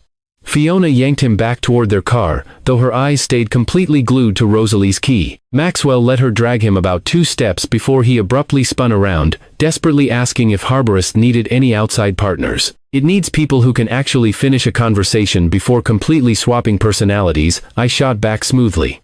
Yeah, that shut him up real quick. They finally drove off knowing the harsh truth about the lottery, but scoring absolutely 0 of the inside access they wanted. Rosalie waited until their car completely vanished down the road before whipping around to face me. 100 million? She asked, totally dumbfounded. I just gave a casual half shrug. Gross income, yeah. The usable balance was actually a bit lower. Rosalie just stared at me. Calvin, I finally answered. Yeah, right. She fired back, pointing straight at the massive luxury mansion. You literally called this place nothing special. I smirked, telling her I was just trying my best to stay humble. Rosalie tapped that heavy key right against my chest. Try absolute honesty next time, big guy. Then, her gaze drifted over to Zara, who was still sitting perfectly still like a silent little bunny on the couch. You've spent 3 whole days obsessively staring at that rabbit and jumping at every single shadow in this room. We desperately need one completely normal afternoon. I raised a skeptical eyebrow. Define normal. Easy, Rosalie answered with a bright, infectious smile. The local amusement park. Junk food, goofy carnival games, and absolutely zero hostile billionaires trying to ruin our day. Honestly? That sounded completely reckless by my new, hyper-paranoid standards, which is exactly why I agreed. We left Zara's silent bunny form locked safely away on the secure villa couch. Later that afternoon at the sunlit amusement park, Rosalie showed up wearing a breezy yellow summer dress, her hair tied back effortlessly. And hey, in my defense, she definitely caught my attention way before that giant stuffed panda ever did. Of course, she caught me staring. Eyes up, Calvin. The giant panda is over there. I cleared my throat and quickly lied, telling her I was strictly scanning the perimeter for potential danger. Rosalie glanced down at her bright dress with a playful smirk. Oh, so Danger wears bright yellow now? I nodded deadpan. Hey, the Rivergate crew definitely has some impressive range. She just laughed softly and dragged me right toward the chaotic game stalls. A smug ring toss vendor was proudly displaying this massive panda plush, hung right above 10 narrow glass bottles. The rules were dead simple. 10 small rings. Land all 10 of them perfectly, you win the giant panda. Miss even once? You walk away with nothing but your shredded dignity. Rosalie stared at that fluffy plush for just half a second too long. You really want it? I asked softly. She tried to keep her face perfectly straight and professional. I am merely observing it, she insisted. Oh, strictly professionally, right? I teased, as she nodded solemnly. Figuring I had to maintain my own high standards, I slapped down enough cash for 10 rings. The vendor smirked and pointed me behind the faded distance line. He genuinely thought nobody ever clears all 10. Clink. The first ring landed perfectly.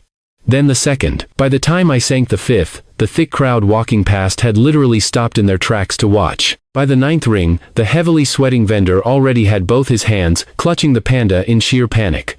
The 10th ring gracefully settled right around the final bottle. Rosalie wildly threw both arms in the air, like we'd just won the lottery. The poor, defeated vendor lowered that giant panda like he was tragically surrendering a beloved family member.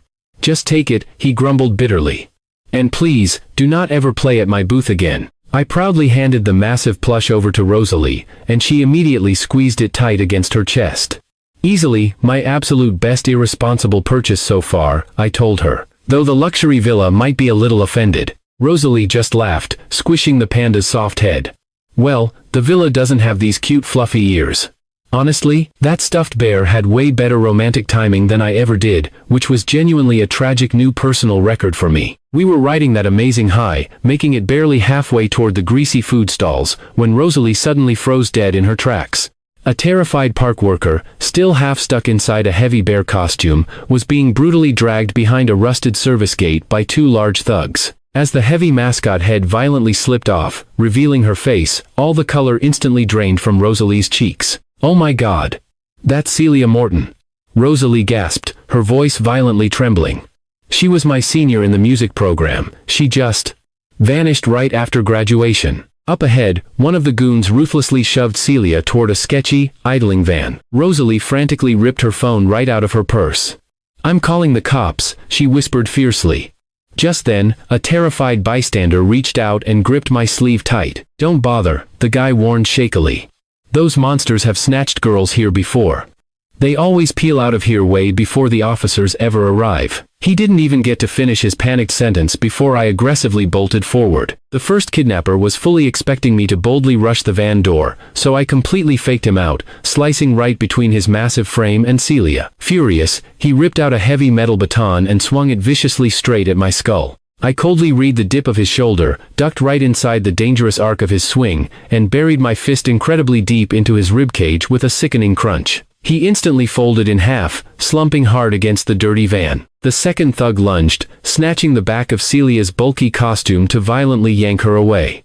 Not on my watch. I grabbed his elbow, cranked it hard behind his back, and slammed him completely face first onto the unforgiving pavement. Suddenly, a third guy vaulted aggressively out from the driver's seat. He let out an ugly snarl and charged at me, aiming incredibly low for a brutal, desperate tackle. I casually sidestepped his clumsy rush, grabbed him tightly by his heavy jacket, and used his own reckless momentum to hurl him crashing over the open van door. Out of the corner of my eye, I saw the first thug trying to stagger back up with his metal baton. I swiftly kicked the dangerous weapon right under the van and violently dropped him back to the ground with one clean strike. To my absolute shock, the terrified bystander from earlier suddenly rushed up and bravely snatched the van keys straight out of the ignition. Seeing the massive shift in momentum, another park worker slammed the heavy iron service gate completely shut. By the time the wailing police sirens finally reached the park, these disgusting kidnappers had no ride, no weapons, and absolutely nowhere left to run. Celia totally collapsed inside the heavy bear suit, trembling uncontrollably as I gently pulled the suffocating mascot head off her. Her face was ghost pale, and her terrified eyes could barely even focus on my face. Rosalie sprinted over, rapidly barking our exact location to the emergency dispatcher before dropping to her knees. She grabbed her friend's trembling hands. Celia, hey, look at me, it's Rosalie. You're completely safe now. I've got you. Celia opened her mouth, desperately trying to speak, but only a broken, breathless sob came out. Without a single word, I scooped her up and safely carried her far away from that cursed van, just as the blaring sirens flooded the entire park. Later that evening, in a quiet hospital room, Celia finally woke up with Rosalie sitting right by her side. Her voice was incredibly weak, but she immediately named her vicious tormentor, Von Kersey, the filthy, rich owner of Kersey Entertainment. She shakily explained how he lured young victims in through completely fake auditions, then secretly sedated any terrified women who dared to try and escape. With violently shaking hands, Celia pulled a tiny, hidden flash drive from the ripped lining of her bear costume. Names, dark money payments, secret room records, she whispered. I somehow managed to copy absolutely everything right before his men cornered me. The lead officer in the room clicked open just one single folder, and his relaxed posture instantly stiffened. That little digital drive was the ultimate golden ticket to blow this whole sick case wide open, but the bastard, Vaughn, was still out there roaming totally free. Celia looked up at me from her white hospital bed, her exhausted eyes filled with pure confusion. Why did you even get involved? I just gave her a small, deeply honest shrug. Rosalie knew you, and his thugs were trying to forcefully take you away. Honestly, that was more than enough reason for me. Celia swallowed hard. What do you want in return? I shook my head firmly. Not a single thing from this rescue. Just focus heavily on recovering, I added gently. Once you're back on your feet, I've got a perfectly safe, high-paying job waiting for you at one of my own companies. Rosalie smiled warmly, squeezing Celia's pale hand. Don't mind him, he's just incredibly terrible at relaxing. But, Rosalie added softly, looking at me, he's exceptionally good at showing up exactly when it counts. Celia looked down, her trembling fingers tightening fiercely around the metal drive. I want Vaughn stopped for good, she declared, her voice finally burning with pure, undeniable resolve. Protect this with your life, and take the damn job, I ordered her. Celia gave a firm nod. Rosalie's quiet afternoon was officially over the second someone cried for help. That stuffed panda was still sitting in the hospital chair right next to her. Honestly, I thought losing Zara for 3 agonizing days was the absolute worst of it. But then, the Lifeline system ripped open a sealed cave and violently forced me to fight the very life that Fiona had already destroyed. Later that night at the villa, Rosalie carried the panda upstairs, leaving me alone with Zara's silent bunny body. But before I could even sit down, Lifeline threw the sealed cave wide open. Whoosh! The couch literally vanished right out from under me. Cold black stone replaced the floor, and a creepy, cracked statue stood right where the windows used to be. Zara's little bunny body hit the ground next to my boot, and a flash of pink light sparked in her dark eyes. Her voice finally scraped back through our dead mental channel. Those markings belong to the first maker, Zara warned, her voice tight. He built this legacy way before some otherworldly enemy completely shattered it. The foreign seed signature hidden inside Lifeline just popped the next lock. That gave me 3 solid facts. Just enough info to make this creepy cave crazy dangerous without turning it into a boring history lesson. A glowing blue timer popped up above the statue. 60 minutes. Glowing blue text floated right beneath it. Defeat the mental trial within 60 minutes and unlock the origin mind method. Notice how Lifeline offered absolutely zero survival guarantees if I failed? Yeah, apparently even ancient gods love hiding the deadly terms and conditions right under the accept button. Look, I was running on exactly one survival point and carrying a silent rabbit. The decline button was basically just for decoration, so I stepped up to the statue and let the clock start ticking. Instantly, the cave completely dropped away. Suddenly, I was standing in the Sutton family's living room, a pen trapped tight between my fingers. That ridiculous $400,000 wedding demand was sitting right on the table. A woman stepped out of the hallway, wearing Fiona's exact face and voice. The cave had literally built this nightmare straight out of my memories. The clone smugly slid the envelope toward me. Just sign it, Fiona's fake voice demanded coldly. Your pathetic dad can cover whatever you can't. My blood boiled, and I dropped the pen, but it magically reappeared right back in my hand, and the clone flashed a wicked smile. You always pay. Then, my poor dad's exhausted reflection appeared in the window behind her. His beat-up, taped-together wallet was wide open, and an invisible force dragged my hand toward the dotted line. I fought it with everything I had until my wrist was violently shaking. Bam! The trial viciously threw me 8 years into the future, straight into the tragic last night of my first life. I watched my entire hard-earned salary just vanish from the banking screen. Todd's fancy car keys smacked the table. Fiona's greedy mother walked off with yet another envelope of my cash, and then, the clones actually slapped me. Freezing cold water soaked right through my shirt. You are completely useless, Fiona's copied voice sneered. Just wait until the life insurance kicks in. Then go ahead and die. An open window suddenly appeared behind me, and my body sprinted toward it, exactly like the fateful day I died. I slammed into the ground, but instantly, the living room rebuilt itself around me. Cycle 2. The timer ominously read 54 minutes. But this time, I ripped that insane wedding demand to absolute shreds before the clone even touched it. Todd's fake shadow tried to rush me from the side. I didn't hold back, I brutally drove him straight through the glass coffee table. The clone raised Fiona's hand for that classic, degrading slap. Not anymore. I caught her wrist and launched her entirely across the room. She shattered against the wall, but damn it, the room just reset again. Cycle 3. The clone popped back up without a single scratch and tilted Fiona's infuriating face. Feeling better now? Go ahead, spend your entire miserable life hating me. I smashed my fist into her face before she even finished the sentence, and the cycle reset once more. By cycle 12, I was a wrecking ball, destroying the whole room in mere seconds. But by cycle 27, the twisted cave had figured out my secret. Blindly lashing out with violence only made me way easier to control. On cycle 28, I utterly crushed the clone right through the Sutton's dining table and arrogantly sat in her father's chair. She just rebuilt herself across from me, looking almost pleased. Good, she mocked. Go on, buy up companies. Humiliate me. Wake up every single morning and wonder if I'm watching your little revenge show. Suddenly, the walls lit up with screens. The villa, Travis pathetically kneeling, the secret hotel cameras, and Fiona bitterly reacting to every single one of my victories. Furious, I smashed a screen, but 10 more instantly popped up to replace it. Soon, the entire room was nothing but her mocking face and my bleeding fists. The open window returned, and yet another damn invoice waited right behind me. The cave was basically offering me 2 sick cages. Cave in, pay her, and stay a pathetic doormat, or fight her until this toxic revenge completely hijacked my second chance at life. By cycle 41, I sprinted out the front door and found my dad heartbreakingly praying over a cheap lottery ticket. The clone greedily reached for his taped-up wallet, while some weird metal box just ruthlessly swallowed all my old hard-earned paychecks. Every single bill bought another one of her toxic demands. The extravagant wedding, the massive house, the luxury SUV, Todd's shiny new car, my entire salary, and finally, my fatal life insurance policy. I snapped her wrist back, violently ripped the box open, and tossed the money straight toward my dad.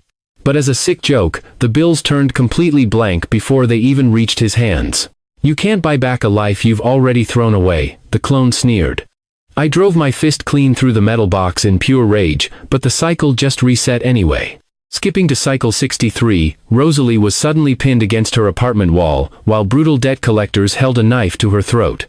Go ahead, save her, the clone commanded. Then admit it, every single rescue you pull off still traces back to me. I effortlessly dropped the collectors and pulled Rosalie to safety. But Fiona's copied hand grabbed my sleeve right before the room completely vanished. Fast forward to cycle 78, and that severely injured harborist worker suddenly stopped breathing all over again. The 12-point stasis system flared up, and the clone teasingly held my very last survival point, like a shiny coin. I snatched it, spent it without hesitating, and the worker finally gasped for air. The clone gave me a sickening smile as the cycle reset. And right then, that smile gave away the entire trap. This cave desperately wanted Fiona to stay at the very center of my universe. Blind obedience fed the system, but my endless rage fed it just as much. Finally, on cycle 86, 2 doors suddenly materialized. One opened right into the old apartment where Fiona stood, greedily holding her hand out for more. And the other door? It opened into a room completely plastered with photographs of her humiliating public defeats. Submit or get payback? The clone smirked. Pick the version of me you want to worship. Yeah, right. I just drove my shoulder straight through the damn wall between them. For one split second, the illusion broke. I saw Rosalie's stuffed panda sitting right next to my dad's old, duct-taped wallet. But then, creepy black hands sealed the hole, rebuilding Fiona right behind my Harbor Crest desk. She turned the villa key into just another unpaid invoice, placing the Clearwaves router right beside that heavy life insurance form. Every single reward morphed into a bitter argument about her. No matter which door I took, I always ended up trapped right back at that same window. Out in the real world, my hour was quickly running out, and man, my body felt the ghost of every single fall. By cycle 98, my hands were violently shaking. The timer ticked down to 58 seconds. I had literally lived through 98 brutal failures inside an hour that felt frozen in time. My bleeding knuckles carried the weight of every fight, and my bruised chest ached from every drop. The clone had memorized my anger, weaponized my guilt, and blocked every single shortcut I used to escape them. It was rebuilding the trap faster and faster. Now, the clone waited in that fake living room for one final showdown. The glowing timer above her head showed less than a minute left. She clutched that $400,000 envelope tight against her chest. Choose, Fiona's icy voice echoed. Pay me, and go back to your pathetic old life. Kill me, and spend your new life trying to prove I lost. Right behind her, the room fractured into 4 vivid memories. I saw my dad desperately praying over a lottery ticket, and Rosalie gently placing her villa key on the dresser. The injured worker choked out another ragged breath, and EMTT proudly held up the very router everyone else had laughed at. My dad finally kept his hard-earned money. Rosalie actually had a safe home, and the worker was still breathing. EMTT had a real company to build, but this damn clone still held that one final envelope. Cycle 99. Fiona's fake hand whipped up for a slap, but I snapped my hand out and caught her wrist. The clone just smiled, mocking me. Without me, what the hell are you even doing? I growled. I violently ripped the $400,000 invoice right off her chest. You only get one life, I warned her, and that account is officially closed. I ripped the paper clean in half, and instantly, the clone violently split right along with it. Her fake, smug face shattered into black dust, and the entire living room collapsed into nothingness. The window was the last thing to vanish. I gasped, waking up hard on the cold cave floor, exactly as the timer hit 0. Suddenly, the cracked statue above me shifted, and a massive stone arm plummeted straight toward my head. But my body reacted way before the fear could even kick in. My heel pivoted on instinct, I rolled my shoulder, and smoothly redirected that crushing weight to smash into the floor right next to me. What the? I had never learned that move. Suddenly, a second chunk of jagged stone skipped wildly across the floor behind my back. Without even looking, my foot snapped out, caught its edge, and stopped it dead beside the statue. Sure, the pills had made me way stronger and faster, but usually for a steep price. But this? This felt completely different. My muscles naturally understood distance, balance, and raw force before my brain even formed a single thought. A flurry of precise movements followed, my muscles acting totally on their own. Then, Lifeline flashed a golden reward, Origin Mind Method acquired. Host upgraded to level 24. My survival reserve skyrocketed from a pathetic 1 point to just over 2,000. Wow, for once, Lifeline actually paid out before snatching its greedy fee. I figured the bill was just delayed. Suddenly, Zara's little bunny body snapped violently upright. Her glowing red eyes burned brighter than I had ever seen before. Calvin, the fragment. Zara started to warn me. A chunk of pure black gold fractured off the statue and dropped heavily into my waiting palm. A single, incomplete martial arts form was carved right into its surface. But before I could ask, Zara's voice abruptly cut off, and her bunny body rapidly dissolved into a shower of pink light. The light faded out before the distance tether could even try to yank her back. The store icon blinked gray, her comm channel went completely dead, and just like that, Zara was gone. Damn it. The store was totally locked down, and Clearwave was still desperate for Ronin supply materials. This fragment had given me exactly one new move, but Zara had left me with absolutely nothing. By sunrise back at the villa, her little bunny avatar still hadn't respawned. Her sassy voice, the tether, and the store channel were completely wiped out.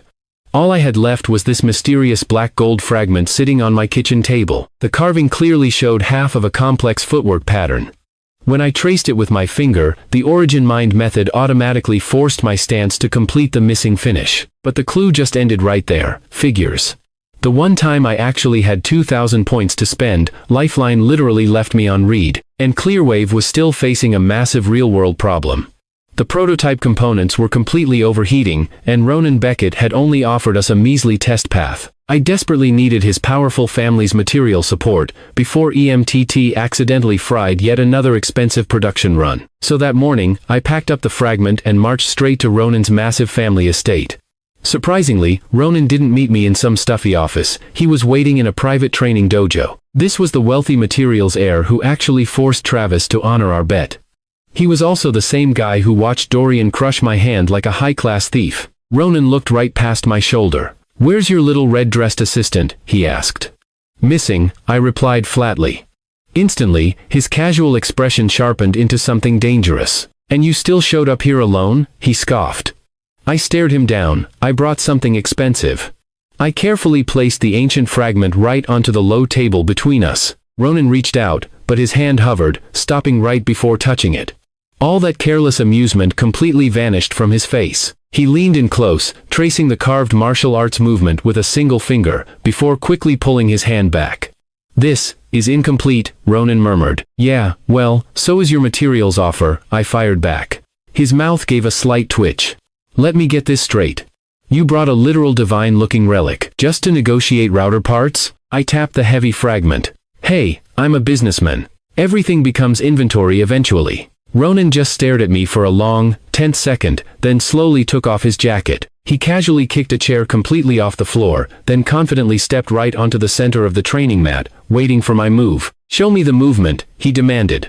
I pointed back at the table. "I brought the fragment, didn't I?" Ronan just flexed his fingers, a fighting stance forming. "I want proof you actually understand it. Does your family always throw punches at their suppliers?" I asked, eyeing him.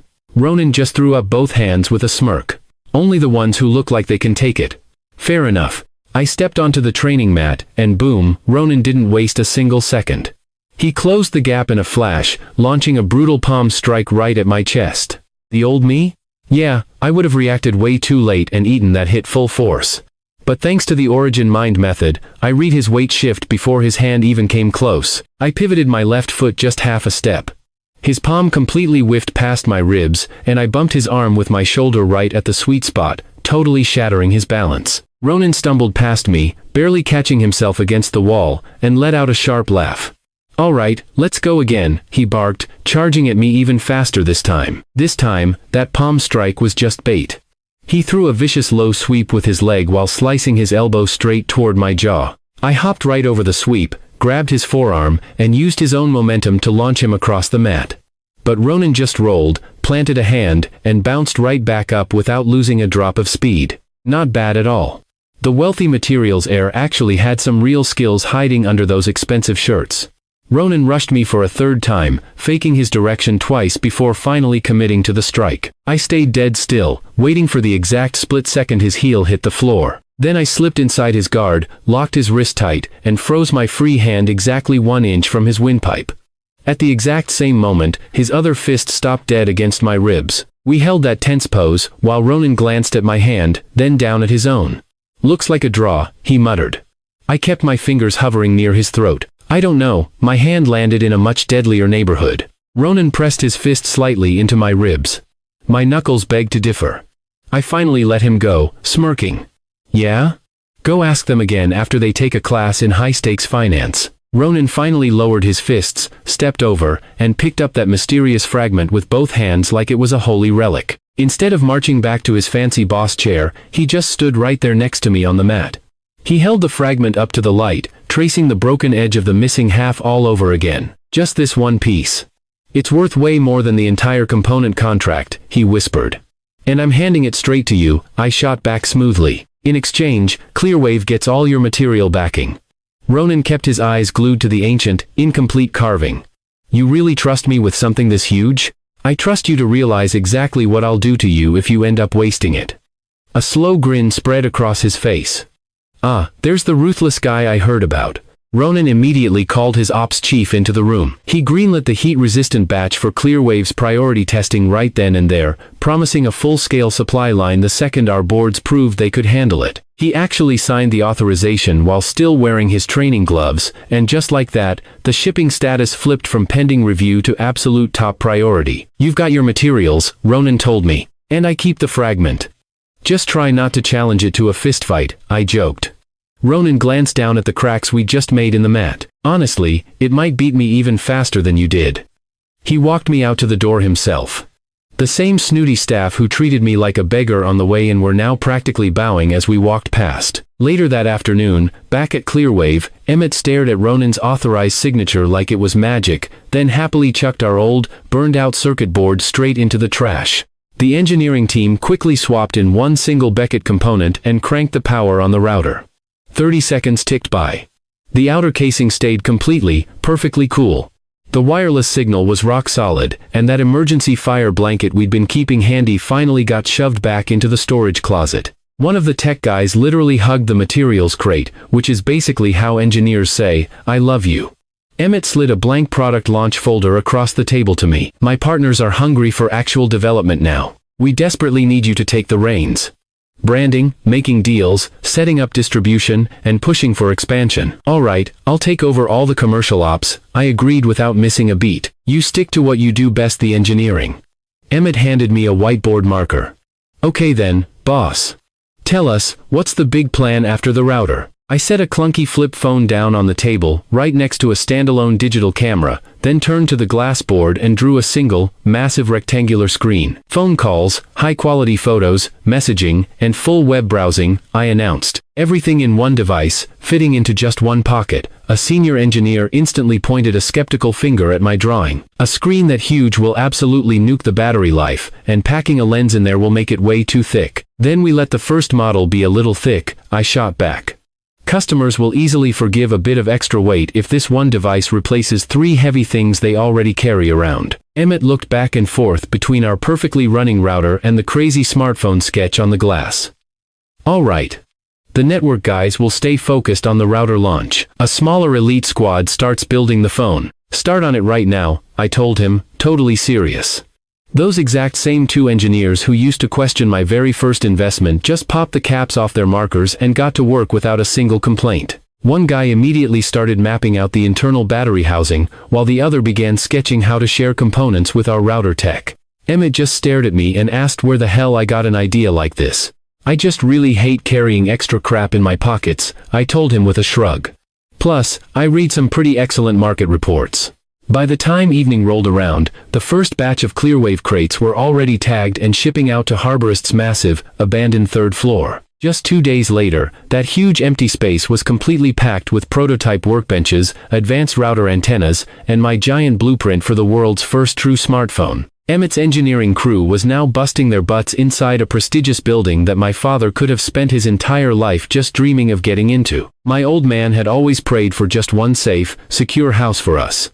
Now, I had just put an entire cutting-edge engineering empire under a single, massive roof. Exactly 1 month after my crazy reset in time, Clearwave had unlimited materials, a sprawling floor in Harborist, and a master plan for a phone that literally nobody else in Rivergate could even imagine. But the system's Lifeline store was still totally locked down, and Zara was still missing in action. Even worse, my shiny new system level kept quietly draining the very survival reserve that was keeping me breathing. 1 month post-rebirth, I stood there in the middle of Harborist headquarters, watching my Clearwave engineers hustle around the 3rd floor with stacks of groundbreaking phone schematics.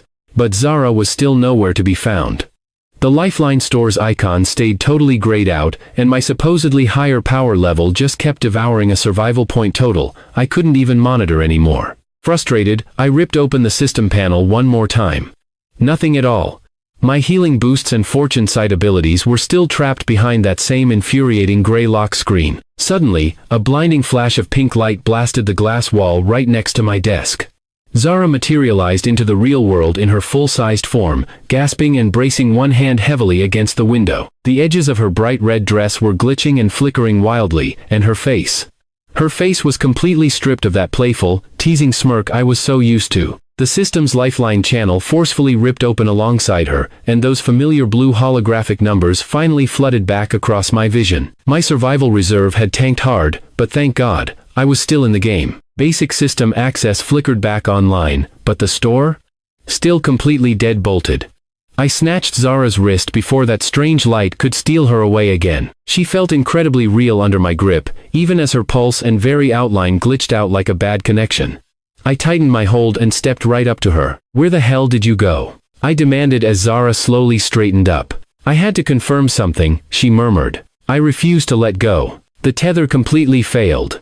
"Your actual body just vanished. Lifeline locked me out for an entire month," I yelled. "I know," Zara whispered. I glared at her. "Confirm what, exactly?" Her eyes locked onto mine, then drifted to my empty inside pocket, the exact spot where I used to carry that black gold fragment. Her lips parted to speak, but before she could get a single word out, chaotic shouting erupted from the plaza down below. A harbor worker slammed into my office door without even bothering to knock. "There's a girl out on the roof," he gasped, totally out of breath. "She's already past the guardrail," he cried out. Zara's head instantly snapped up, and a blaring red warning splashed right across the Lifeline interface. "Seed signature detected." The engineers scrambled to the windows in a total panic, one of them dropping a plastic phone case right next to the workbench. It shattered loudly against the floor, but honestly, nobody in that room had a clue what the system warning actually meant. All they understood was the terrified worker pointing frantically at the roof. Well, so much for our heartfelt reunion. I sprinted across the office and zeroed in on the roof camera displayed on the security wall. A young girl was standing 30 floors straight up above the plaza, gripping a knife in one hand. She was already perched outside the safety rail, her face turning slowly to stare dead into the camera lens. It was Ainsley, a girl I instantly recognized from my old timeline. The bitter memories flooded my mind, flashing her face right in front of me. But those memories gave me absolutely nothing useful as to why the heck she was suddenly on my roof, practically glowing with a seed signal. The knife in her hand was smeared with dark red, and from the camera's angle, it looked fresh and wet. A massive crowd was already gathering down below Harbor Crest. Their frantic voices tried to pierce through the heavy glass, completely useless against 30 floors of empty, howling distance. One worker kept wildly waving both arms at the roof, as if she could magically pull Ainsley back to safety from the ground. Screw this. I hit the stairwell hard, and my origin mind method instantly hijacked my movements. My feet were slamming onto the steps before my brain even had time to consciously process the climb. I vaulted over entire sections of the staircase at a time, catching each handrail just to slingshot my weight up into the next launch. The 10th floor blurred past. By floor 15, I completely stopped using the individual steps. I just planted my boots right on the landings, turning every single rail into a springboard. Floor 20.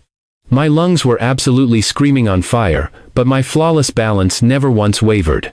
The origin mind method ruthlessly cut out every single wasted motion, transferring my body weight to the next landing before the previous jump even finished. That ominous seed warning glowed brighter and brighter with every floor I conquered. A sudden flash of pink light sparked right behind me. The restored tether had forcefully pulled Zara into the stairwell with me, though she was lagging several landings behind. Her urgent voice echoed straight through our comms channel. "The seed signal is still right above you," Zara warned frantically. "But I cannot confirm if it actually belongs to that girl. Just keep the channel open," I barked back. The heavy roof door finally blasted into view. I shoulder-checked it wide open, and a brutal gust of wind smashed into me first. Ainsley stood dangerously beyond the safety rail, one single heel dangling precariously over thin air. That terrifying knife hung loosely by her side, the blade still caked in that nasty, dark red smear. I skidded to a halt just a few steps away and called out her name. "Ainsley!" She slowly glanced over her shoulder and lifted the blade just a fraction. "Murderers deserve to die," she muttered. "Who was murdered?" I asked, keeping my voice steady. Her dead eyes locked onto mine. "Do not feel guilty, Calvin," Ainsley whispered. "This is not your fault." The haunting words were aimed dead at me, but I still had zero clue what she was actually talking about. Wait a second, she knew my name? Sure, I just called hers out, but I had literally never introduced myself to her in this life. "How the hell do you know me?" I demanded. Right behind me, the roof door violently slammed against its metal stopper. Zara had finally reached the doorway, panting hard. Ainsley just stared blankly past my shoulder straight at Zara, staying completely, terrifyingly silent. The seed warning pulsed aggressively once again.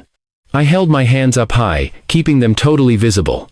"Listen, you are 30 floors up," I yelled over the wind. "Just put the damn knife down and step back inside the rail." Ainsley just gazed sadly down at the plaza, the panicked roar of the crowd below growing even louder.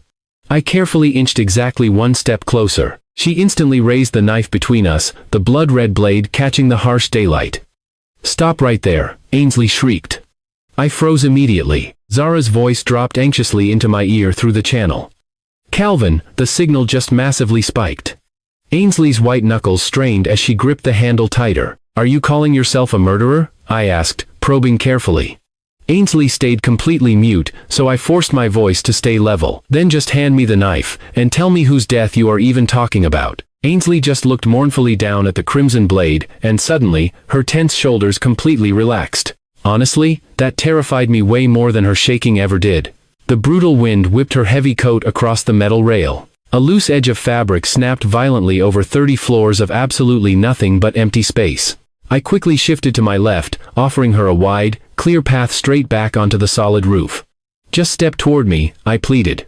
"You don't even have to explain anything. I just need you safely inside this rail."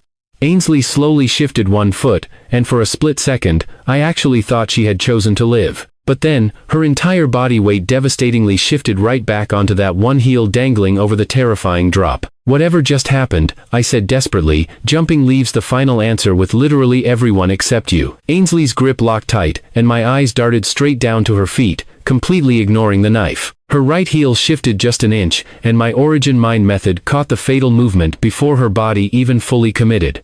I bolted forward. Ainsley stepped backward into the abyss. She jumped. I closed the final gap in a heartbeat and threw my own body right over the railing after her. My left hand desperately slammed into the raw concrete edge, while my right hand clamped like a vice around her frail wrist. Her entire body weight violently tore at my shoulder socket. For one agonizing second, Ainsley dangled helplessly above the Harbor Crest Plaza, that bloody knife still clutched in her other hand. Her small body swung terrifyingly away from the sheer wall, suspended by nothing but my grip. The knife slashed against the harsh concrete, leaving a brutal red streak in its wake. Down below, the massive crowd was screaming their lungs out, and my trembling fingers actually started slipping right off the edge of the damn roof. I gritted my teeth, planted both of my feet hard against the sheer outer wall, and pulled with every ounce of strength I had left. Thank God for the origin mind method. The system technique locked my dislocated shoulder right back into place, shifting the agonizing strain squarely onto my back just as Ainsley swung wildly toward the building's edge. I desperately hauled her up just high enough to grab her heavy coat, but my heart dropped when the fabric actually started tearing at the shoulder. Panicking, I swapped my grip, hooked my forearm securely under hers, and yanked upwards again. The rough concrete ledge violently scraped against my bruised ribs as I finally dragged her dead weight over the edge. Zara only just reached the rooftop railing, right as Ainsley's shoulder safely cleared the drop. Zara managed to grab the back of my dusty jacket, but only after the two of us were already safe on solid concrete. We collapsed onto the cold rooftop together, gasping for air. Down on the street, the terrified crowd just kept on screaming in absolute panic, at least until I weakly raised one shaking hand high above the rail to show them we survived. Ainsley lay completely motionless. My heart pounding, I pressed two trembling fingers right against her neck. Her pulse was actually racing and totally steady, and only then did the horrified screaming down below finally explode into wild cheers. But the system seed warning was still flashing a glowing red, right across my vision. My Lifeline skill was totally glitching out, unable to tell me if the danger signal was coming from Ainsley, the bloody knife, or something lurking nearby. The bloody knife abruptly skidded away across the roof. I quickly rolled Ainsley onto her back, frantically searching for a fatal stab wound hidden beneath all that terrifying red smear. But wait, there was no cut at all. The mysterious red gooey substance was only smeared on the knife, my sweaty palm, and the cuff of her coat. I sniffed it. It smelled weirdly sweet and totally tangy, so I confusedly rubbed it between my fingers. Ketchup, it was literally just ketchup. Are you kidding me? I had literally just risked my actual life, plunging off a building, all for a cheap fast food condiment. The death-defying jump had been 100% real, but the supposedly deadly blade was just covered in ketchup. Zara just stood there, staring at me. Wow, you really missed me enough to throw yourself off a whole roof, Zara quipped. Look, I have had a really rough month, I told her deadpan. Zara just stepped toward the fake murder weapon and paused right beside it. Her narrowed eyes shifted slowly from the puddle of ketchup, right back down to Aninsley. Suddenly, Aninsley popped one eye open, cheekily peeked at me, and then awkwardly glanced at the fake knife. Without missing a beat, Aninsley actually had the nerve to ask, so, did that crazy jump look real enough to rack up the likes, or do we need to film something way juicier next time?